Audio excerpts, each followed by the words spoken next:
Hello, people of the internet. Hello. I am American McGee. And I am Martin. But as you can see, it's Halloween, and we have big question marks over us because we want to ask you to guess who we're dressed as today. It's not actually Halloween, but this is our Halloween live stream, so It's pretty close. we are wearing Halloween costumes right now. Come on. I can see Martin, and I'd say he's actually pulling off a pretty good version of his. Wow, somebody got Martin in one. But that's I'm not a part of your costume. I'm doing my own. So has anybody got a guess for American's costume? They won't guess yours, but that's pretty funny. Well, I'll just say Sloth from the Goonies with that silhouette. yeah, I look like I'm wearing a fez. I don't understand. I asked you that. I said, why does it look like I'm got a hat on? But you said that's what my head looks like. That's what your head looked like. So I look like Sloth from the Goonies in silhouette. I thought I looked like I was wearing a fez. No. All right. Well, one of you did get it. One of you correctly guessed. Y'all better be in Alice dresses. Someone's going to be disappointed. Someone is going to be disappointed. All right, here we go. We're gonna give it away. All right. Howdy, people of YouTube. Wubba-lubba-dub-dub! I'm Exotic Joe. Welcome to the Underground Tiger Lair, something or other. The Underground Tiger Bunker. Happy Halloween, or Merry Halloween, or I don't know what you kids on the internet say. Anyway, I'm Exotic Joe. I'm here with this. What's wrong with your hair, sir? It's looking cool. It's what my hair looks like in every universe. Are you? I'm a little confused about all this. Anyway, we got invited to be special guests on this here live stream today. We're going to have some tigers, and we're going to give away prizes. And crazy prizes. Yeah, what do we got in store for them today, Rick? We have pair of Trump socks. His hair is weirder than mine. So I put this up on the Twitters, and I said we were going to be giving away this for scary stuff for Halloween. It's a pair of Trump socks with a little cute little comb. And somebody told me this guy's a racist, and they're not going to pay. They're not going to buy my video games no more. So, okay. Anyway, it was meant to be a joke, but some people ain't got no sense of humor. We also got little mini me's. Tiny little Joe Exotics. You're gonna have to show them off in the down cam there. Let's down cam. There I am, little Lego me. I've even got a gun. Ah, boy. All right, so there's Joe Exotic. He's got his little cat, and he's got his little gun. And I think we said we may give away this here tiger. We'll think about it. We'll think about it. Not sure yet. Depends on how cool y'all are today. Am I going to have to keep talking like this for the whole live stream? You know, it's funny. Somebody said that you should, but I'm not so certain. So it's funny because I didn't know who Joe Exotic was, except somebody sent me a kind of picture of him. And it looked exactly like me. And then this morning I had to go and see, because I'd never watched this show. I don't even know what he sounds like. I know of him, but I've not seen it. I don't know anything. So I went and I checked it out on YouTube, and there he was in a gun shop, and he goes, "We ain't done blowing things up today." He's from Oklahoma, which is right next door to where I was born and raised. So I can sound like Joe Exotic, no problem. Brilliant. Exactly. All right. So here we go. Remember what I keep saying, American Joe? People who'd like to. Okay, somebody's being grumpy in the comments there. All right. That's it. We've got a bunch of prizes today. We're actually going to do double prizes today. We are. How's that going to work? Every half hour, we're going to give away 2 prizes. It's that simple, really. And it's gonna be somebody is gonna wear a pair of Trump socks. I don't know who even wants those, but if you want them, you can win them. And it's gonna be the little Joe Exotic dolls, and it's gonna be the calendars. 8 prizes in total, every half hour. So keep an eye on the clock over Rick's shoulder there.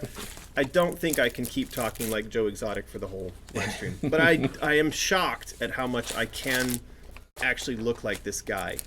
It's a little bit disturbing. It is. I'm not it's sure. It's a shame you don't have the picture in the folder. I think people know what he looks like, though. Oh, but the picture, the one that really looked like me, I don't have that in the folder anywhere. Anyway, So we do have a lot to get to today. There is art to review. There is games to be played. There are things related to our pitch to Redacted, the finance and publishing guys that we're pitching to. I'm going to be talking about later today. And so, yeah, let's play some Alice Madness Returns. They keep asking me to burp. Please. You know, Martin reeks of Axe. So the deodorant Axe, right? So my guess before he came out of the dressing room was that he was going to be dressed as a giant bottle of Axe, because that's what he smells like. It's a great smell. And then I had to go to the dressing room after him, and I almost freaking died because it wasn't that bad. It is that bad. It's terrible, terrible, terrible. All right. I guess I'm gonna cuddle this lion or tiger. Sorry. Apparently, he raises ligers. Right. They're not quite tigers, and they're not quite. I guess it's what happens when you stick a lion and a tiger together, and you get a liger. I don't know. Probably. Anyway, I don't know what this thing is. I don't even know if it has a name. We should give this thing a name. So, Lulu's back there somewhere, and I'll tell you what, she doesn't like this tiger. She's jealous of it, and every time you put it on the floor, she bites its eyes.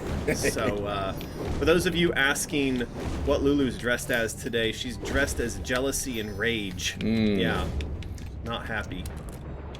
I mentioned it when I saw your tiger earlier, that back in ye olde days at Spicy Office, when there was lots of construction and lots of stuff getting knocked down, we just found a massive stuffed tiger outside the office. That was crazy. It was like 4 or 5 times bigger than this. Well, it was made even weirder by the fact that the environment around it was all kind of construction garbage. It's very, there we go with that pausing again. It's very dystopian because there was a lot of building rubble that had been knocked down. And so you had all this building rubble in the middle of Shanghai, this massive city, and then there's just this giant, life-sized stuffed tiger replica. It wasn't like toy-like. It was meant to look like a real stuffed tiger, and it was just hanging out there in the garbage. It was really weird. Did you scare Lulu with it? Did she come around the corner? Oh, that's right. She just came around the corner and saw it. Yeah, I remember that. She got pissed off at it. She wasn't happy about it. That was weird. It was. Yeah. Shanghai's like that, though. You'll be like on your scooter or your bicycle going along, and there'll just be like discarded doll parts on the side of the road and weird stuff going on. So I guess a discarded tiger isn't that the weirdest thing we've seen. Wendy J, I think, just scrolled past. A liger is her favorite animal. Really? Apparently bred for magic. Oh, so that would be like what the guys in Vegas. I forgot their names. Glittery and Sequin, whatever. That's their names, Glittery and Sequin. Yeah, well, Roy and Sigmund. Sigmund and Roy? No, Siegfried and Roy. Siegfried and Roy, there we go. Siegfried and Teller? What? No, I don't think Penn and Teller are a part of that group. So that's what Siegfried and Roy were doing, right? They were messing around with ligers in Vegas. I just thought it was a white tiger. I don't know what it was. Yeah, I'm not sure. I mean, if they only had white tigers, I think they had white tigers, but they also had ligers, and they had all kinds of other stuff on stage with them. Okay. Who knows? Vegas is weird. It's weird. It is. All right. Are you paying attention to the chat today? I'm looking. Somebody... Oh, it scrolled past. Somebody didn't know who you were. So clearly they've never seen Tiger King, as we haven't, but... I haven't either. But we're aware of Joe Exotic's existence. So for those who aren't aware, there is a picture circulating, someone sent to me, where Joe Exotic is in a bathtub with another dude, and he's wearing, maybe he's topless, or he's got a wife beater on or something. Anyway, somebody sent it to me because in that image, he bears a striking, or I bear a resemblance to him, or he bears a resemblance to me. I don't know which way it goes, but it really looks like me. I thought it was photoshopped when I first saw it. Yeah, and I don't mean like the being in a bathtub with another dude part. I mean, whatever. You want to do that, that's fine. I'm not judging. But the facial features And especially because for a while I had a mustache and kind of handlebars, you know, like I have right now, but fake, and it really looked like me. It was a freaky thing to see. It was like, and that was the first time I'd ever even heard of the TV show. Is it called Tiger King? I think so. I think that's it. And apparently Tiger King is fun to watch. I haven't watched it yet, so maybe after this we'll try to get our hands on it and watch it. Maybe. How many people in the chat have watched it? Is it worth watching? Like, No, let us know. Have our insane children had fun watching Joe Exotic and Tiger King? I know there's some drama about murder and who knows. I don't know. I really don't know what's going on there. Oh, say Nicholas Brockar has never watched Tiger King.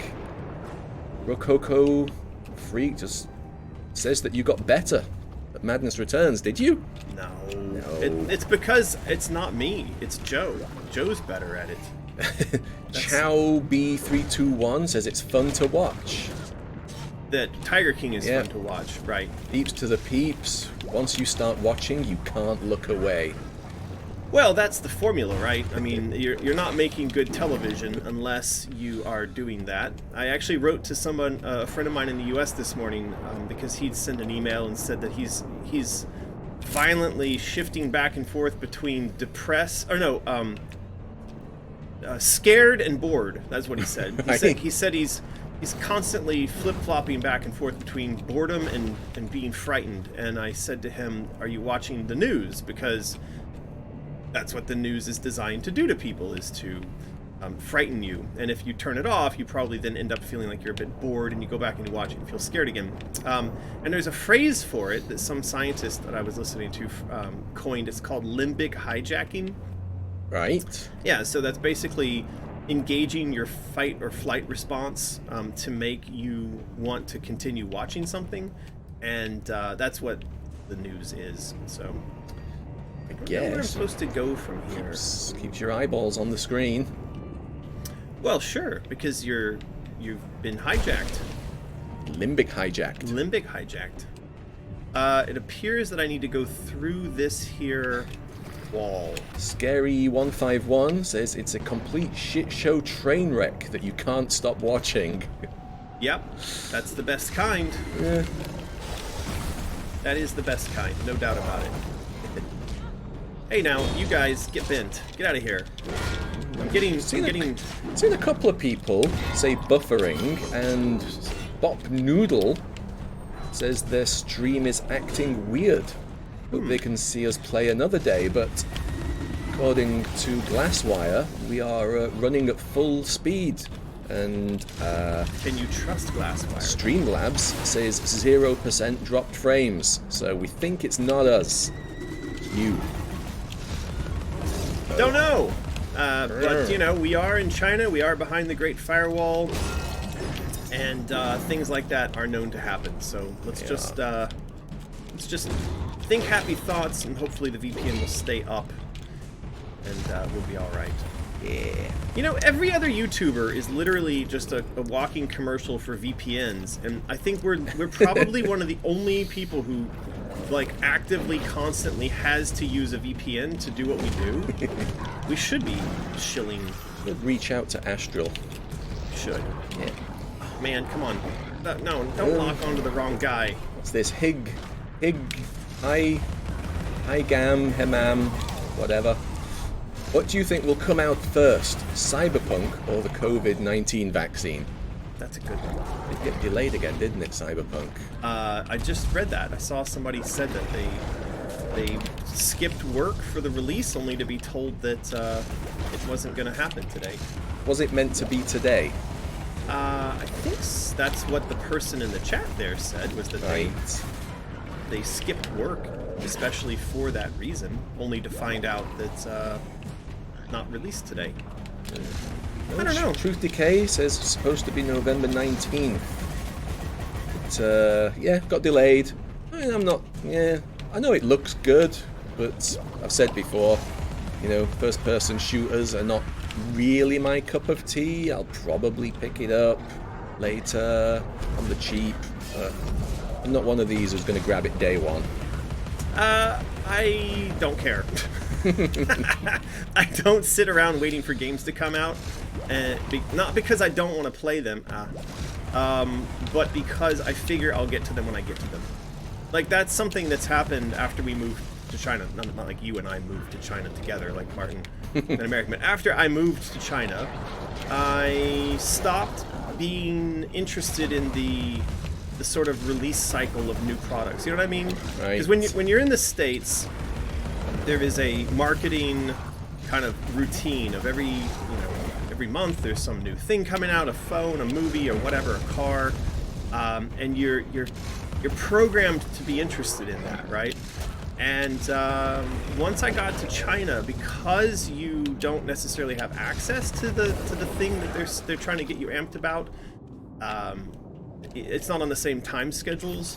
Yep. Then you no longer care about it, and after a while you become desensitized to marketing hype from, oh god, oh no, come on, Never become desensitized to that. What am I doing?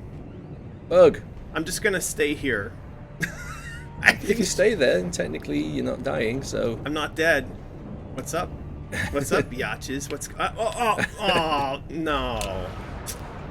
Come on. Do I have to fight that dumb battle all over it? Oh, no, jeez, I'm Rick. sure you don't. You're here! And I can say, jeez, Rick. Oh, no, it didn't do that to me. Oh, okay. Oh, man. Oh, jeez, Rick.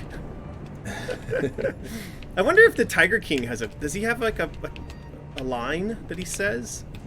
Don't know. People in the chat, does Tiger King have a catchphrase? A signature line. A signature lion. Signature lion. I don't know, because I haven't watched the show, but anyway. What is everybody in the chat doing for Halloween? Are people... I mean, you're living in COVID world. You can't even go outside, from what I understand by watching the news. Is that true? Are people... Can you even go outside? Go trick-or-treating? Is trick-or-treating over? Probably not this year. Well, they might do social distancing trick-or-treating, leave the bowl at the sidewalk or something. Or just throw the candy, like, from the front porch. Get away from me! And then... Halloween is all about masks, so you technically could go outside wearing a mask. This is your costume. Apparently, he says something about Carole Baskins quite a lot. Maybe that damn Carole Baskins, or... Who's Carole Baskins? I don't know, maybe somebody who wronged him. I see. Well, next time I die, I'm going to yell Carole Baskins. This is...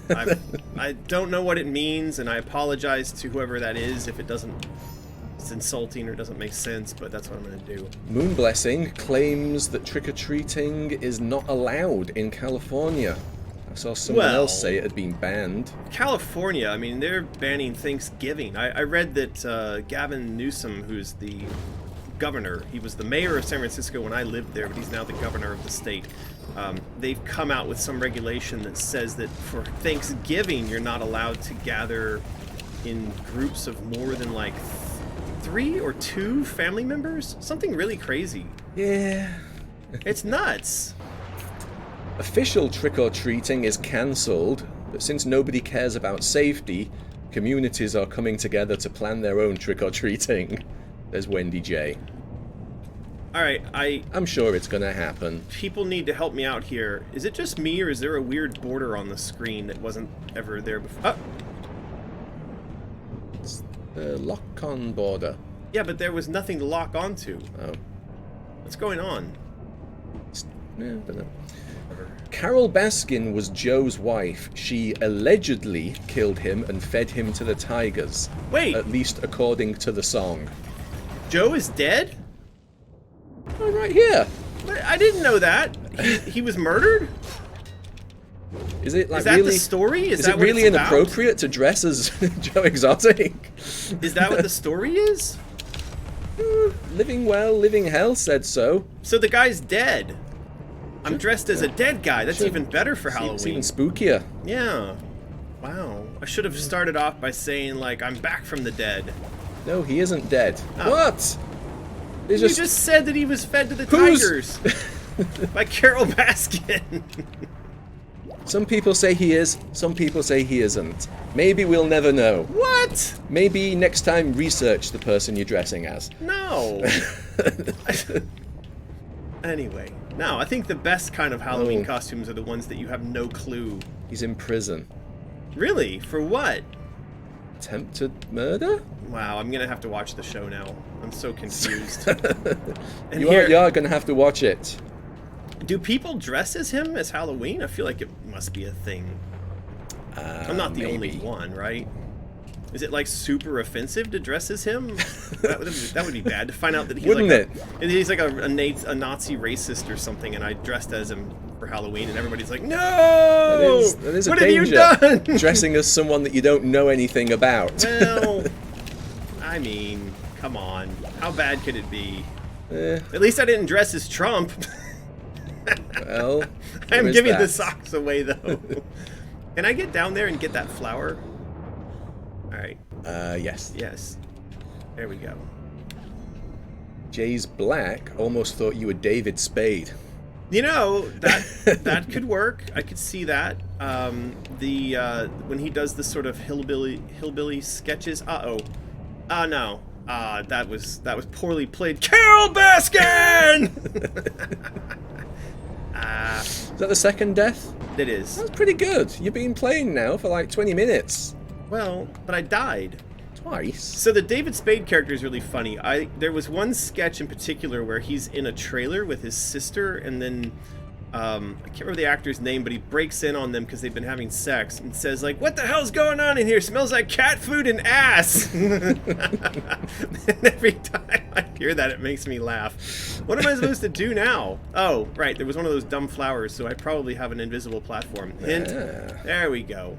There we go. Now I know what we're supposed to do. Yeah, I like that David Spade character. That was quite funny. I don't think I've ever seen him in anything except for Family Guy. It's like him being, sort of a hillbilly, right? White trash trailer park guy, and it's really well done. Very, very funny.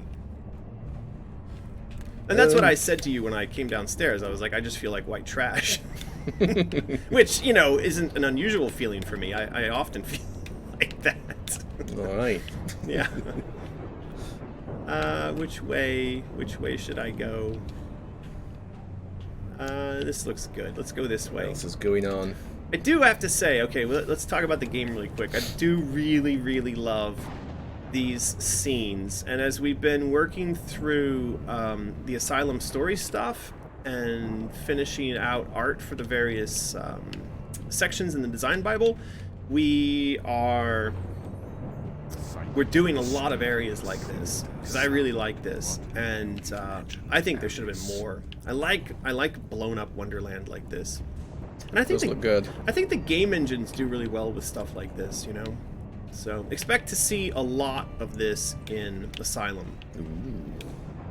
I think I have no reason to be in this flower. Nope. I did get some teeth out of it. What's this? Oozy Lean. My least favorite part of this game is coming up. Really? What's next? What's that? Is it this? Is it this boss? Mini boss thing? Oh. Is that what that person's talking about? Well, I'll keep an eye out. Oh, it says, yup. I guess it's this boss thing. Alright, well, we're gonna... Killed one of these last stream, though. Just use your umbrella. They're not super easy to kill. Obviously, I've just been eaten by it. Nom, nom, nom, nom, nom. So, yeah, I mean, I can understand why fighting these things is no fun. Wendy J says you should have saved that flower.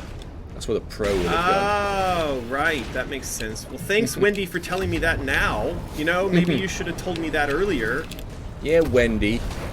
Kind of not very good guide for playing games that I made are you. You should be helpful. My mustache is falling off. I can't laugh or my mustache falls off.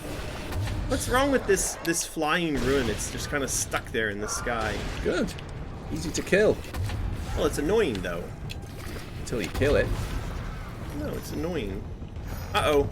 There he is. He's coming. Oh, come on! I dodged. That's Carole Baskin! Shrink to evade capture. What? Shrink? Yeah, if you're too small, it won't be able to gobble you up. Is that how it works? That feels like cheating. That's a couple of people have said. Oh, cool. Well, thanks, people. That's useful. Not like Wendy and her useless non-help. Hey, this is good. Doing? He seems like he's oh my God. Stuck. No. What? I'm sure that would have been found in testing. No, If it couldn't get through that gap. No, we didn't have the best testing going on, you know. Did you not? No, not really. He does appear to be stuck. I think this is all right. I'm enjoying this. Yeah, he's pretty stuck. Uh-oh. Uh-oh. He's unstuck himself. Yeah. Drink. No. What? Hobby horse. Oh, now he needs hobby horse in the face. Right. I remember now. This is the whole 1-2 punch stuff we gotta do to him. I mean, look how good you're doing. You haven't died. Shh. Be quiet. Don't knock. You're gonna make Lulu angry. Doesn't like it when people knock. Uh-oh. There's some people said lag. There was a tiny dip, but it hasn't died. So I think we're okay. I don't know. I'm getting frame freezing business going on here. This goes on entirely too long. I get the point, dude. You're trying to burn me up, but it's not working, okay? The whole thing is not working for you, so... Come on. Ow, there's another one of these things attacking me. What? No. And I'm actually gonna die from the little thing, not the big thing. Stop being locked on. Yeah, everybody, the VPN is wobbling slightly, but it's not dying, so... Well, when it wobbles, it dies, so it probably is gonna die. It won't. You say that. Connected to Lithuania, it should be fine. Yeah, I don't know, man. We'll find out. Ah, no. What's happening here? Is he ready to be hit? Oh, yeah. Well, Get him.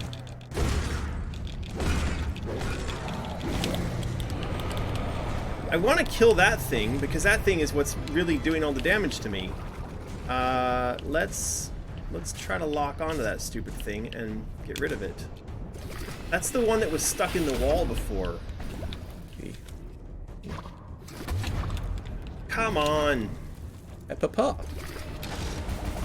Pepper pot. That's Pepper not pots. But look, every time I'm trying to do something with him, he just gets stuck in the architecture. Who made this level? You. Carole Baskin. And I think that the boss is over there completely busted as well now, too. Look, everything's broken. Shoot the exposed face of the drifting ruin with the teapot cannon to kill it instantly, says official strategy guidist Yeah, Wendy no, J. I understand that, and I did that, but my point is, I'm just so good. I make it look like I don't know what I'm doing, but actually, That's a thing. I do. Look at the lock-on. You see what I'm saying? I'm not locked onto anything right now, but the whole interface is still on screen. Who made pressing this? the lock on? No, I'm not. Who made this terrible game? All right, we're gonna give away some prizes now. Didn't you prepare like a whole bunch of? I've got some questions. They're okay. This first one's pretty good. I do want to say, I think that I should always live stream and play Alice while dressed as Joe Exotic because I'm much better. Didn't I once then? No, I didn't die in the boss encounter. That's what I meant. Yeah, it was good. All right. Now we know the secret. That should be in the tips and tricks book for Alice Madness Returns. Play as Joe Exotic. You'll do much better. Just a one-pager. There's no play as Joe Exotic. Done. All right, everybody. We're going to give away a prize. Now, what is going to be the first set of prizes? I think we saved the Trump socks for the end because they're just, look at the little comb. The socks come with a comb. People don't have any sense of humor. How about we give away a Joe Exotic? What's he in a calendar? Okay. So the first roll is going to go to a Joe Exotic Lego thingy. You show them on the camera. That little guy. There you go. You're going to get a Joe Exotic Lego guy with a gun. Perfect. It might not, maybe we can't ship it because it's got a gun in it. It's such a tiny gun, though. And you're going to get a calendar. Or no, sorry. One person's going to get Joe Exotic. The other person's going to get the calendar. All right. So what's your question? So the first roll is going to be Joe Exotic Lego. Yes. The second roll will be a calendar. There you go. All right. There you go. Okay. The first question. This is a good one. Which game has made you like jump or stop playing because it's so scary? Good old Halloween question there. So my scariest experience with games and game development actually was one night I was at the id office and I was listening to like the Suspiria soundtrack, which is by this band called Goblins, which was an offshoot of Skinny Puppy. Anyway, Suspiria is this really creepy, scary Italian horror film, and I was building devil Satan like levels in Doom or Quake or something, and I got like hair raising up on the back of my neck. I felt like there was something in the room with me because I was doing like, there was just too much devil crap going on at once. And I literally jumped up and ran out of the office. I was freaking scared. And it was nighttime. You know, it was like I was there. It was late. I think I was working by myself. And I just ran. I ran out of the office. I was like, F. There's something in the room with me. Out the door. So that was my... Right. Yeah. There's some good answers here. Like Outlast is pretty scary. Project Zero, pretty scary. Some Resident Evils. Silent Hill. But PT, the PT demo, I definitely remember jumping. And what made it more embarrassing is that I think there was a girl there at the time. You got a girl, Rick? Back in the day. Amazing.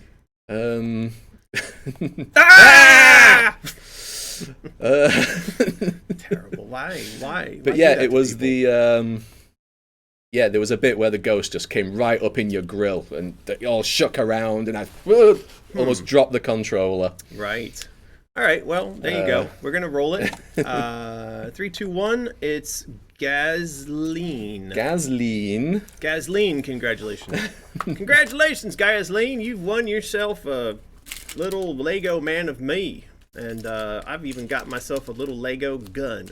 So don't be Lego messing around with me. Anyway, you got to do the thing, which is to send an email to support@mysterious.design. Include your name, your phone number, where you be living, your address. Don't do it in any kind of dumb, difficult for us to understand kind of way. Just make it really clear, and then do that within the next 24 hours. If you don't, you ain't getting your prize. It's true. There you go. We're going to roll again. We're going to roll it again. This lucky person gets a calendar. 3, 2, 1. The real Pimpcade. You've just won a calendar. Now, the calendars are over on the shop. What's it called? Mysterious. What's the shop that I own called? What is it? It's under games and books, I think. Anyway, there's a calendar. There it is. So you just won one of these, but if you haven't won one or you want one anyway, they're still for sale over there, so they're very nice. And then show off the box. Because it's such a nice thing. Come on, Rick. We didn't want it damaging in transit. We didn't want it damaging. In transit. Can you English? We didn't want it damaging. Come on, man, show them the damn box. Ain't got time for your... like this. But inside, we have... You may have already seen the video of this. Foam. It's quite sturdy. And corner protection. Wow. And this hasn't really got it. There's going to be like some packing tape. No, don't lie to the people. There ain't going to be no packing tape. The factory, whatever, they called up and they said they don't want to put the damn packing tape because it takes too much time and it don't do nothing. Yes. No packing tape. Don't listen to this, man. I don't trust a man with blue hair. Look how snug that looks. It is. It's snug like a bug in a rug, as they say. Anyway, for those of you who have ordered it or getting it through Patreon or whatever is going on out there, it will come in this box, and it shouldn't get damaged unless your postal person runs it through like a wood chipper or something. They really would have to make an effort to try and hurt this. They would. Okay, I've got a tiger on my keyboard here. Let's take a look at art review. So, what have we What if we? Somebody says my impression is spot on about the Tiger King guy. Well, you did just watch a trailer before we went live. Well, the only thing I saw him say was, "We ain't done blowing things up today," as he walked out of a gun shop. But remember, this, whatever the way I sound right now, that's not how my family sounds. My family all sounds like this, and they say things like, there was somebody I was talking to in my family, and I can't remember now. Anyway, the way my family talks, sometimes you don't understand what the hell they're saying. Their accent is so thick. Oh, I remember what it was. Somebody said, "Oh, I don't like her. She's real fake." And I was like, "What? Fike. Fike. F-I-K-E. Fike. Is that? What does that mean? What is a fake person?" And then she's like, she's fake. She ain't real. And I'm like, you mean fake? Who was she talking about? I don't know, some fake person. Okay. Anyway, all right. So this is what we got going on.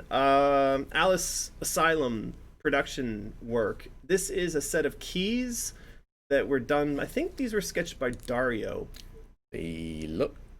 Do they? Was it? Yeah. So they look quite they norm, are actually. going to be collected as you travel through the game.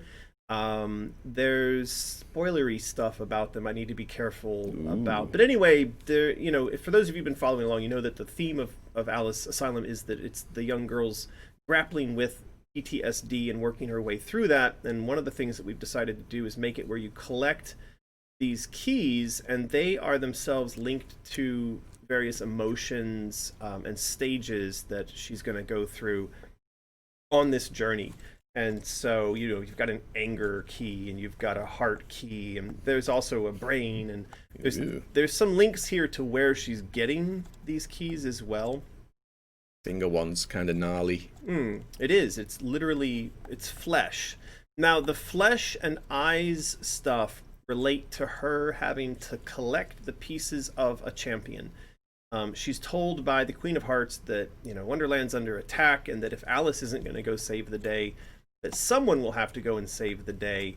And what happens is they go to put together these pieces, which Hatter then uses to upgrade the Jabberwock into like the Jabberwock 2000. Ooh. So he can go and face off against the chaos and save the day. And of course, that doesn't all go very well, but we won't get into that because it's a bit spoilery.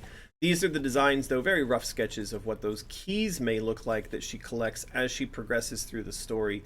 Now, the keys will later on play into kind of the end resolution of the story where, I'm still working on this, and I'm saying this jokingly, but it's sort of, the moment in The Wizard of Oz where, well, you could always go home. You've always had the ability to just click your heels together. Alice will have collected these keys, and they're going to play into a moment like that. Like, well, you've actually collected all the pieces that you need. But we won't set it up that way at the beginning. Anyway, you'll learn more about that when we start to talk about the story once it's all finished. Got some Keyblade comments. Keyblade? Yeah, like Kingdom Hearts. He's got a massive key weapon. Yeah, I saw somebody commented like that on Patreon as well, that there was a kind of Kingdom Hearts crossover whatness. I don't know. So, one of the things to keep in mind is this is still a very early draft, that we may even not end up doing the whole chaos symbol key thing. So we're still kind of working through some of this. Doesn't hurt, though, to have these thoughts in place that we can pull from and play with.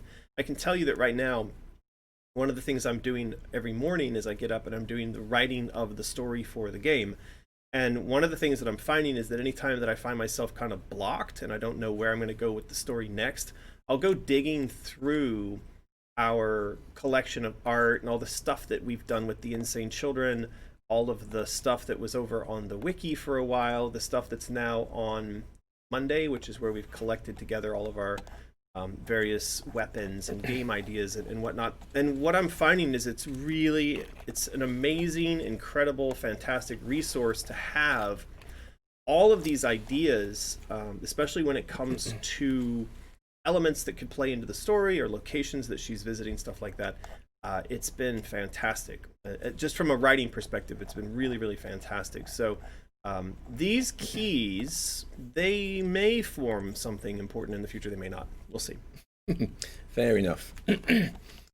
Lucky Dragon wants to know if this explains how the Jabberwock became all steampunky. It does. That is correct. Yeah. There will be an explanation as to how he got transformed into what he was in the later games. So yeah, look forward to that. Now I pulled up this piece of art. I think this got shown off in a stream previously. Do you remember this? I vaguely remember the thing on the left. Tower. Yeah. The Tower of Doors. So yeah, this is something that Omri did up that kind of got discarded. Again, this is going to go to the point I'm making about all this amazing collection of artwork that we've done, that some of it kind of got pushed to the side and it wasn't thought much about. But then, was it yesterday? The day before yesterday, I was working on the story, and there's this scene, and Alice has finished her confrontation with the Queen on the first go-around, and then she's got to get to Hatter's domain. So one of the ideas I'm exploring right now is, does she go from the Queen's castle to the edge of Hatter's domain using the Looking Glass rail line? Like, maybe it makes sense that there's a station at the Queen's castle, or it might be that the Queen has this sort of hall of doors, and then when she comes out the other end, she actually comes out a platform like this. Then we could have these sprinkled around various locations in Wonderland, and they could then become the fast travel points. I really like this design a lot. Looks cool. It does look cool. I think so. Yeah. Lots of people liking the art here. We've got Das Dope. That's sick. The art is so good. Holy Toledo. Yeah, you don't hear that very often. It hasn't been said in a long time, I think. But I really like this. I like this design a lot, and I think that this would kind of fit really well into lots of different domains. I can imagine coming out of the chess into the chess domain through something like this, coming out into Hatter's domain through things like this, having this, as a hallway or something in the Queen's domain. So anyway, we'll see. I think I like this. I think I like this better than revisiting the train concept, because we did the train thing in Madness Returns, and I don't know, something about this I think may work better for me, but we'll see. Right. I think people were looking forwards to the train. Yeah, I mean, you've got a point though. It has kind of been done. Maybe we do both. There's a part of me that worries that if we have too many forms of travel that kind of all serve the same purpose, then we're wasting our budget and our resources on aspects of the game that don't necessarily need to be there. Right. But we'll see. So again, as we're working through the first section of the game, we've decided what it is that Alice gets as her first weapons. Now, the very first weapon you get, it's actually in the opening scene of the game, is the Vorpal Blade, the crystal Vorpal Blade. It sort of is this prop that sets everything into motion as far as the start of the story goes. But then we've decided that the second set of weapons she's going to get is going to be during an encounter with Tweedledee and Tweedledum in the Circus Realm, which is also known as Denial. And we're going to have her get this Jackbox, and then she's also going to get there's a kind of a whip weapon that we'll get to in just a moment here. But anyway, Alex decided it might make sense to go through and do a little bit of a redesign on the Jackbox, because the original design was done by Joey before we knew that Alice might get that from the Tweedles. And I think Alex's idea was just to kind of shape it up to be a little bit more like what you'd expect to see as a weapon from the Tweedles and in that circus realm, right? Right. I did see a comment, not for that particular picture, but some of the other ones, that they might look a little too scary. They are sort of lacking whimsy, like the sort of the bloody, sharp-teethed versions. Correct. And so that was what I had written to Alex as well. So this was the original image that Joey did. Now, I still really like this. And I know we've talked about this in the past, that kind of, to me, one of the rules about the things we find in Wonderland is they need to feel like they've come from the imagination of a little girl. They need to contain character and humor. And so when this was done, never mind that, like, it's always good when Joey does these little sound effects, la, la, la, poo. One of my favorite parts of Joey's art. So, there's a kind of cuteness in this, even though there's also a kind of sinister edge to it. But Alex wanted to take a stab at doing a bit of a redesign. Now, the original version that he did as a redesign was something I said was straight out of Twisted Metal. I believe other people made similar comments about games, or well, I think it was in the comments that you had. Maybe. We look ridiculous.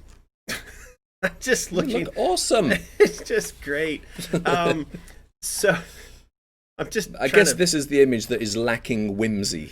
This does lack whimsy. This is just 99.9% horror. Wendy J reminds me of Kiss Psycho Circus. That was the Nightmare comment. Child. That's right. That's the comment.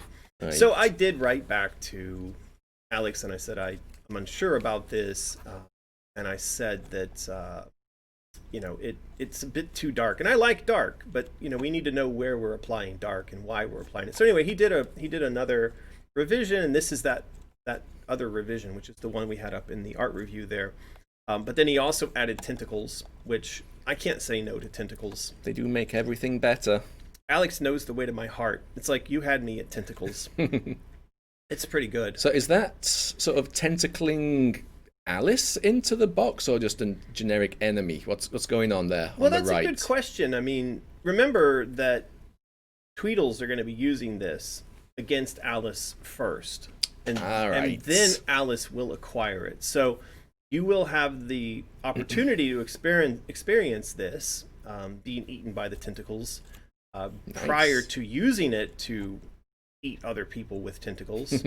So yeah, it's possible that you would actually experience it like this. All right, that's true. It's clear enough. Yeah. So yeah, there was a bit of back and forth on this.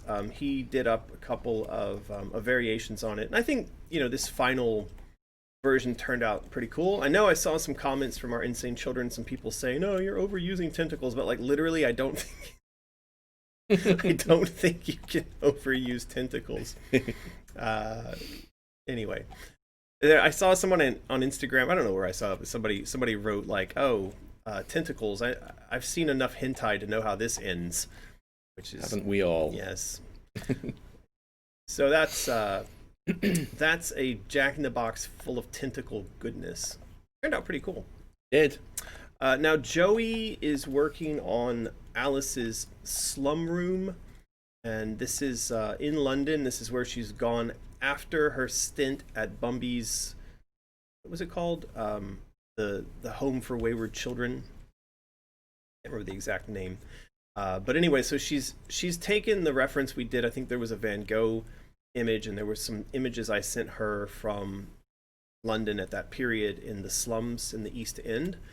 And so this is her room, and it's just all of the elements that we need with a bit of storytelling. She's got her bed, she's got her box, got her little nightstand table, family photo, got her stove. It's quite cozy. It's very cozy. And this is what their rooms looked like. I mean, they barely had any room to sleep, and oftentimes people were living in these kind of rooms like stacked on top of each other like firewood. So yeah, just imagine they're having a stove like that in winter. That'd be lovely to be in a tiny little room like that, all snuggled up on your bed. I don't think they were enjoying this very much, Martin. I mean, I get that you're a Brit and you probably think this is like, oh, this reminds me of my old home back in the old country. But no. I don't know. Your current apartment is pretty much like this, so I guess that it. My older one looked more like that. Yeah. My new one's good. Leave it alone. So this is. By the way, for those of you who don't know, there are a lot of apartments in Shanghai that do look like this. They're inside of relatively old buildings. I say relatively, they may be like 120-year-old buildings. They're called shukumans, and they're multi-family, multi-floor, shared bathroom, often shared kitchen, but you'll find that there's lots and lots of people living in them, and a lot of the rooms in them do look like this, though they've been cleaning a lot of that up. So it's becoming harder and harder to find that kind of old style living and building stuff like this. But when I first moved to Shanghai, this type of stuff was everywhere, and I had a lot of foreigner friends who lived in things like this, basically. Jay's Black says that beer/wine bottle worries me. Has Alice been drinking? That? Maybe that. Is that what that is? Maybe. How do you know what's in that? It's probably just pop. Yeah, it's probably just a Coca-Cola. Ye olde Coca-Cola. Sarsaparilla. I don't know. But look, she's not in the best state of mind, so don't judge. Maybe she needs a drink every once in a while. Don't we all? Don't we all? Don't we all? Now, the next thing was that we had these. We were doing the Jack in the Box, which we talked about. So this was the original image of that Joey did. Throw, sound pops up. Sing and dance, la la la la la, and then explode, po, po. I love Joey's sound effects. They're great. Yeah. Po. So this, we'll see how this goes. I think the one that Alex did most recently turned out pretty cool. Now this we were looking at as an exploration for the other weapon that she acquires. This was another design Joey did. This is great. Po! Po! Push! And air chicks. Air chicks are awesome. Too far. Upgrade to golden egg. She always writes so many cool ideas into these images. Now, this was because we were looking at this weapon to be the second weapon that Alice gets from Tweedledee and Tweedledum. This is the ranged cup and whipping top, and it's got a kind of multi-purpose. It can be whipped out, the cup can come off and spin, and wah, wah, bang! Wah, wah. And then you could also use this potentially to hook shot or whip. Right. Yeah. And we did a post over on Patreon about this as well. We collected a bunch of great feedback, and there were some really good name suggestions that came in on this one. Right, let's see if I can see any of these comments. So, hard to grapple whip it. This is the title. There's treble trouble. Yeah. Sarah Heist. Beak sound. Well, there's no grammar in this. It just says beak sound hook treble grapple beak hook treble hook sound snatch grab. Wow. There's no commas. Jeez, Rick. In this from Sarah. Well, so this was the redesign that Alex turned in, which was meant to take this weapon, the frog whip thing, and again bring it into alignment with the circus and with the Tweedledee. And I'm not sure that this does that. I don't really know why this has anything more to do with the circus or Tweedledee and Tweedledum. But that being said, I think the image is beautiful. I know that I had this pulled up on my phone and it was on the dining room table, and I was like picking up or putting down Lucky or something. And Yin happened to glance at my phone, and she was like, "Ooh, what's that? It's beautiful." And then she started going on about wanting to turn this into a piece of jewelry. So that was a pretty good indicator, because my rule. My rule is a good piece of art is something you want to get done as a tattoo. Yeah. And I could imagine getting this as a tattoo. I think a lot of people might like this as a tattoo. It's just cool. It works. And then he did the sort of Alex version of Joey's, but there's no Poe. The old hook shot. But there is something near the little arch. It's got a little whir. And he's got like hit. But it's, Alex, just a minor criticism. You really need to work in more kind of cutesy Poe and wow. Wah. And then you'll be like on fire. Then no one can stop you. Just add a little more Poe. Anyway, this turned out really great. Yeah. And so we had, I think Greg came up with the winning name, because I did ask our Insane Children, what should we call this thing? And Greg nailed it. Was it the Treble Maker? I think that's right. Well, that's the message here from Greg. It resonated with the team so much that they ended up coming back into the design thing here and saying, just making note of the Troublemaker from Greg. It's like a Hatter Industries presents the Troublemaker. This was, I think, what Greg wrote, right? Never hit a sour note again as you swing from cliff to clef with this new invention. Guaranteed, manufactured with at least 23.7 real flamingo, not liable for injuries, physical, mental, or hypothetical, sustained when combined with firefly shrimp. So that was the other thing that came out of crowd design on this, was people were talking about, I think it was, who brought up the idea that it should be a flamethrower? That was Lucky Dragon, I think. Yeah, I think Lucky Dragon said it should have a secondary fire as a flamethrower. And then somebody... Right, flamingo. Which I thought was really good. So then somebody said something funny about that, and that it should maybe use... Because flamingos get their pink color from shrimp. And then there was something along the lines of maybe you power this up by collecting firefly shrimp. Like fireflies that are flying around. All right. They're also in the shape of shrimp. So anyway, we've got to get our artists... one of our artists has got to do a firefly shrimp. That would be awesome. It would. Yeah. So where's that little shrimp that we had around here? It's probably on the table over there. But yeah, you're right. So that's, it's a good kind of synergy of making a piece of merchandise. This would obviously make a really piece of jewelry or something like that, or a tattoo. But yeah, the firefly shrimp idea, if we did up a design based on that concept, it would probably make a pretty good plush toy. So yeah, I think so. So there you go. Did somebody asked, scroll past now, but people asking about Paper Alice. I don't know if they're referring to those little paper dolls that we thought maybe Joey would do that one time, like about a year ago.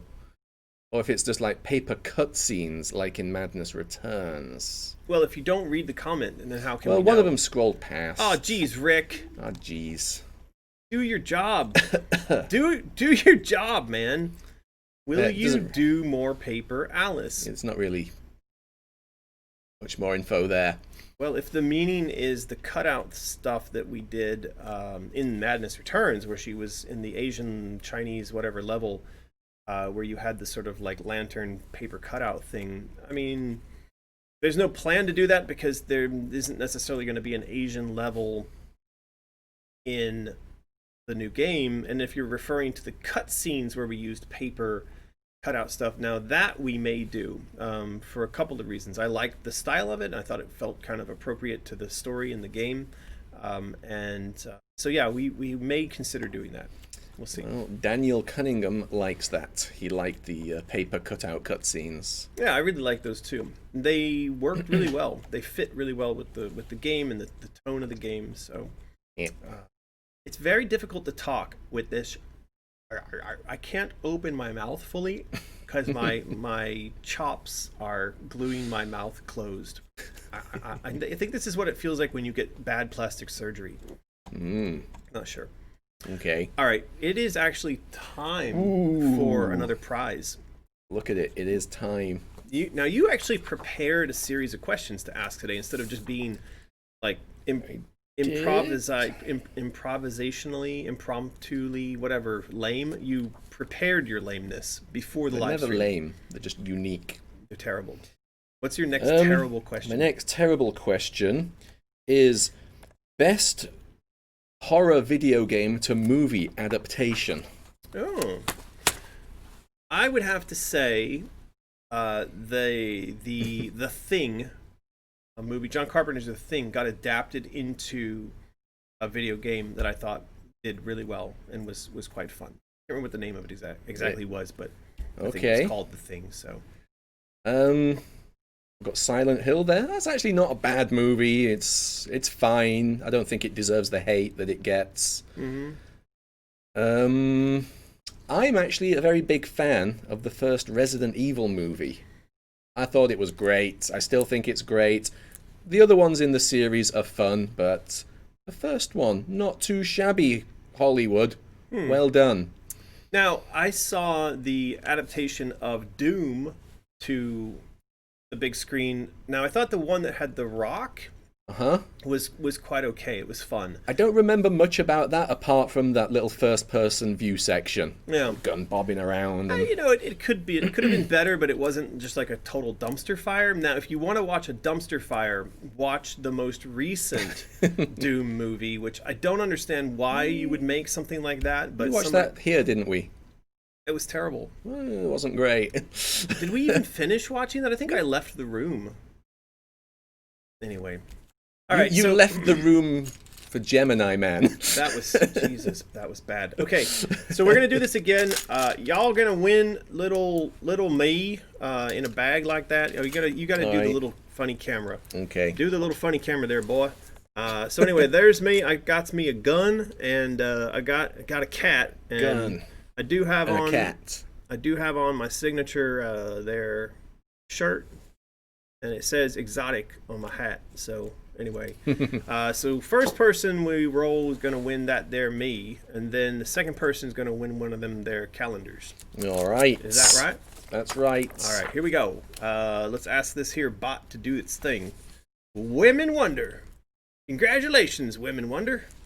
You're going to need to send an email to support@mysterious.design. Include your name, your address, and what it is you won, and do all that within 24 hours. And don't be doing anything stupid with the way that you write all this, because otherwise we're just going to ignore it, and you ain't going to get your prize. So True that. there you go. We're going to roll it one more time now.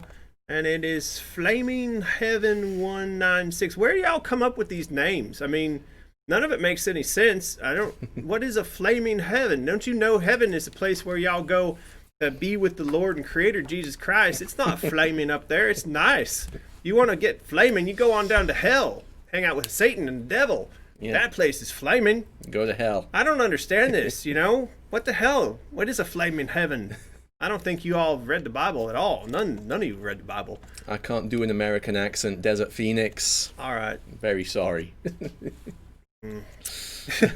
So, that scene where they're like, what's your secret to the Hulk about, not getting angry? And he goes, the secret is I'm always angry. Yeah. Well, this isn't an accent. The secret is you're always redneck. The secret is I always sound like that, except now what you hear right now is not real. All right. Next piece of art in the folder is this fantastic piece of art. And this was a major collaboration piece by this started off with Norm, who is on the team, and of course he was on the first team when we built the original Alice game 20 something years ago. He was the one who defined the look and feel of Alice and the Cheshire Cat and the Caterpillar and the Mad Hatter and all the sort of signature characters that you all know and love.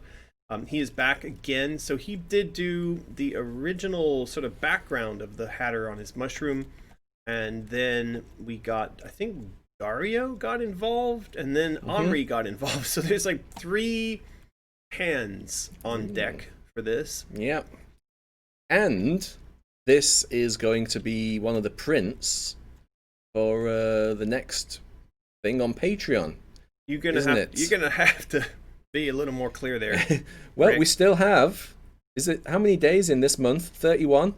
So we've still got 2 days left. But yeah, if you're at the $75 tier on Patreon before November hits, we're giving away a double print. This time it's going to be this and Joey's Tilted House, whatever that ends up being called. Probably Tilted House. Now, maybe it'd be called Pow House. House of Poe. House of Poe, maybe. There you go.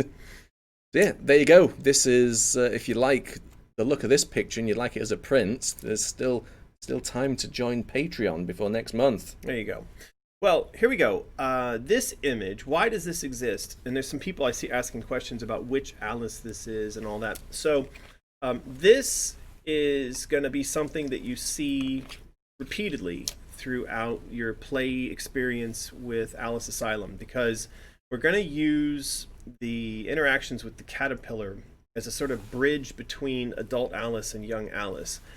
He's going to be like the analogy would be like a Morpheus, or maybe Morpheus isn't the right one. What was the character was just called the Oracle, the old black lady that was living in that apartment with the kids that were bending spoons? Yep, the Oracle. Okay. So I hate that kid. It's the worst actor I've ever seen in my life. You're just jealous. You just because you weren't in the Matrix movie. Yeah, I guess. But can you imagine that kid today? He's like, yeah, that was me. I was the kid bending the spoon in the Matrix movie. And all of his friends are like, Steve, get over it, man. That was like 20 years ago. Nobody cares, man. But still be acting, for all we know. Well, yeah, somebody got to look him up. What is Spoonbender doing today? So, anyway, this is a critical scene. It's why we rendered it, is because we need to have this done up and know what it looks like, because you're going to see it throughout the game. Actually, you see it within the first maybe 10 or 15 minutes of the start of the game. There's an opening sequence, and then Alice will end up in front of the caterpillar, and he's gonna kind of guide her or mediate the experience for her as she goes through. You could imagine that he's sort of guiding the trip, right? She's on a psychedelic trip, and she's got to have somebody there to give her the occasional push or prod or prompt to keep her on track. So he's going to do that. And so he lives in this weird timeless space that allows him to kind of be aware of he's one of the few characters in the game that's actually aware of what's going on, that child Alice lives within the psyche of adult Alice, and that they've got to come together or else everything will be lost, right? So this is a really critical scene, and it turned out great. It's absolutely beautiful. It really is. Yeah. And like Martin said, if you want this in print format, this would be a good month to get it, because if you do the correct tier over on Patreon, like right now, you've got 72 hours to do it. Something like that. You would get this and House of Poe. You get 2 art prints for the price of 1. Signed by Joe Exotic himself. Would that make them more or less valuable this month to do that?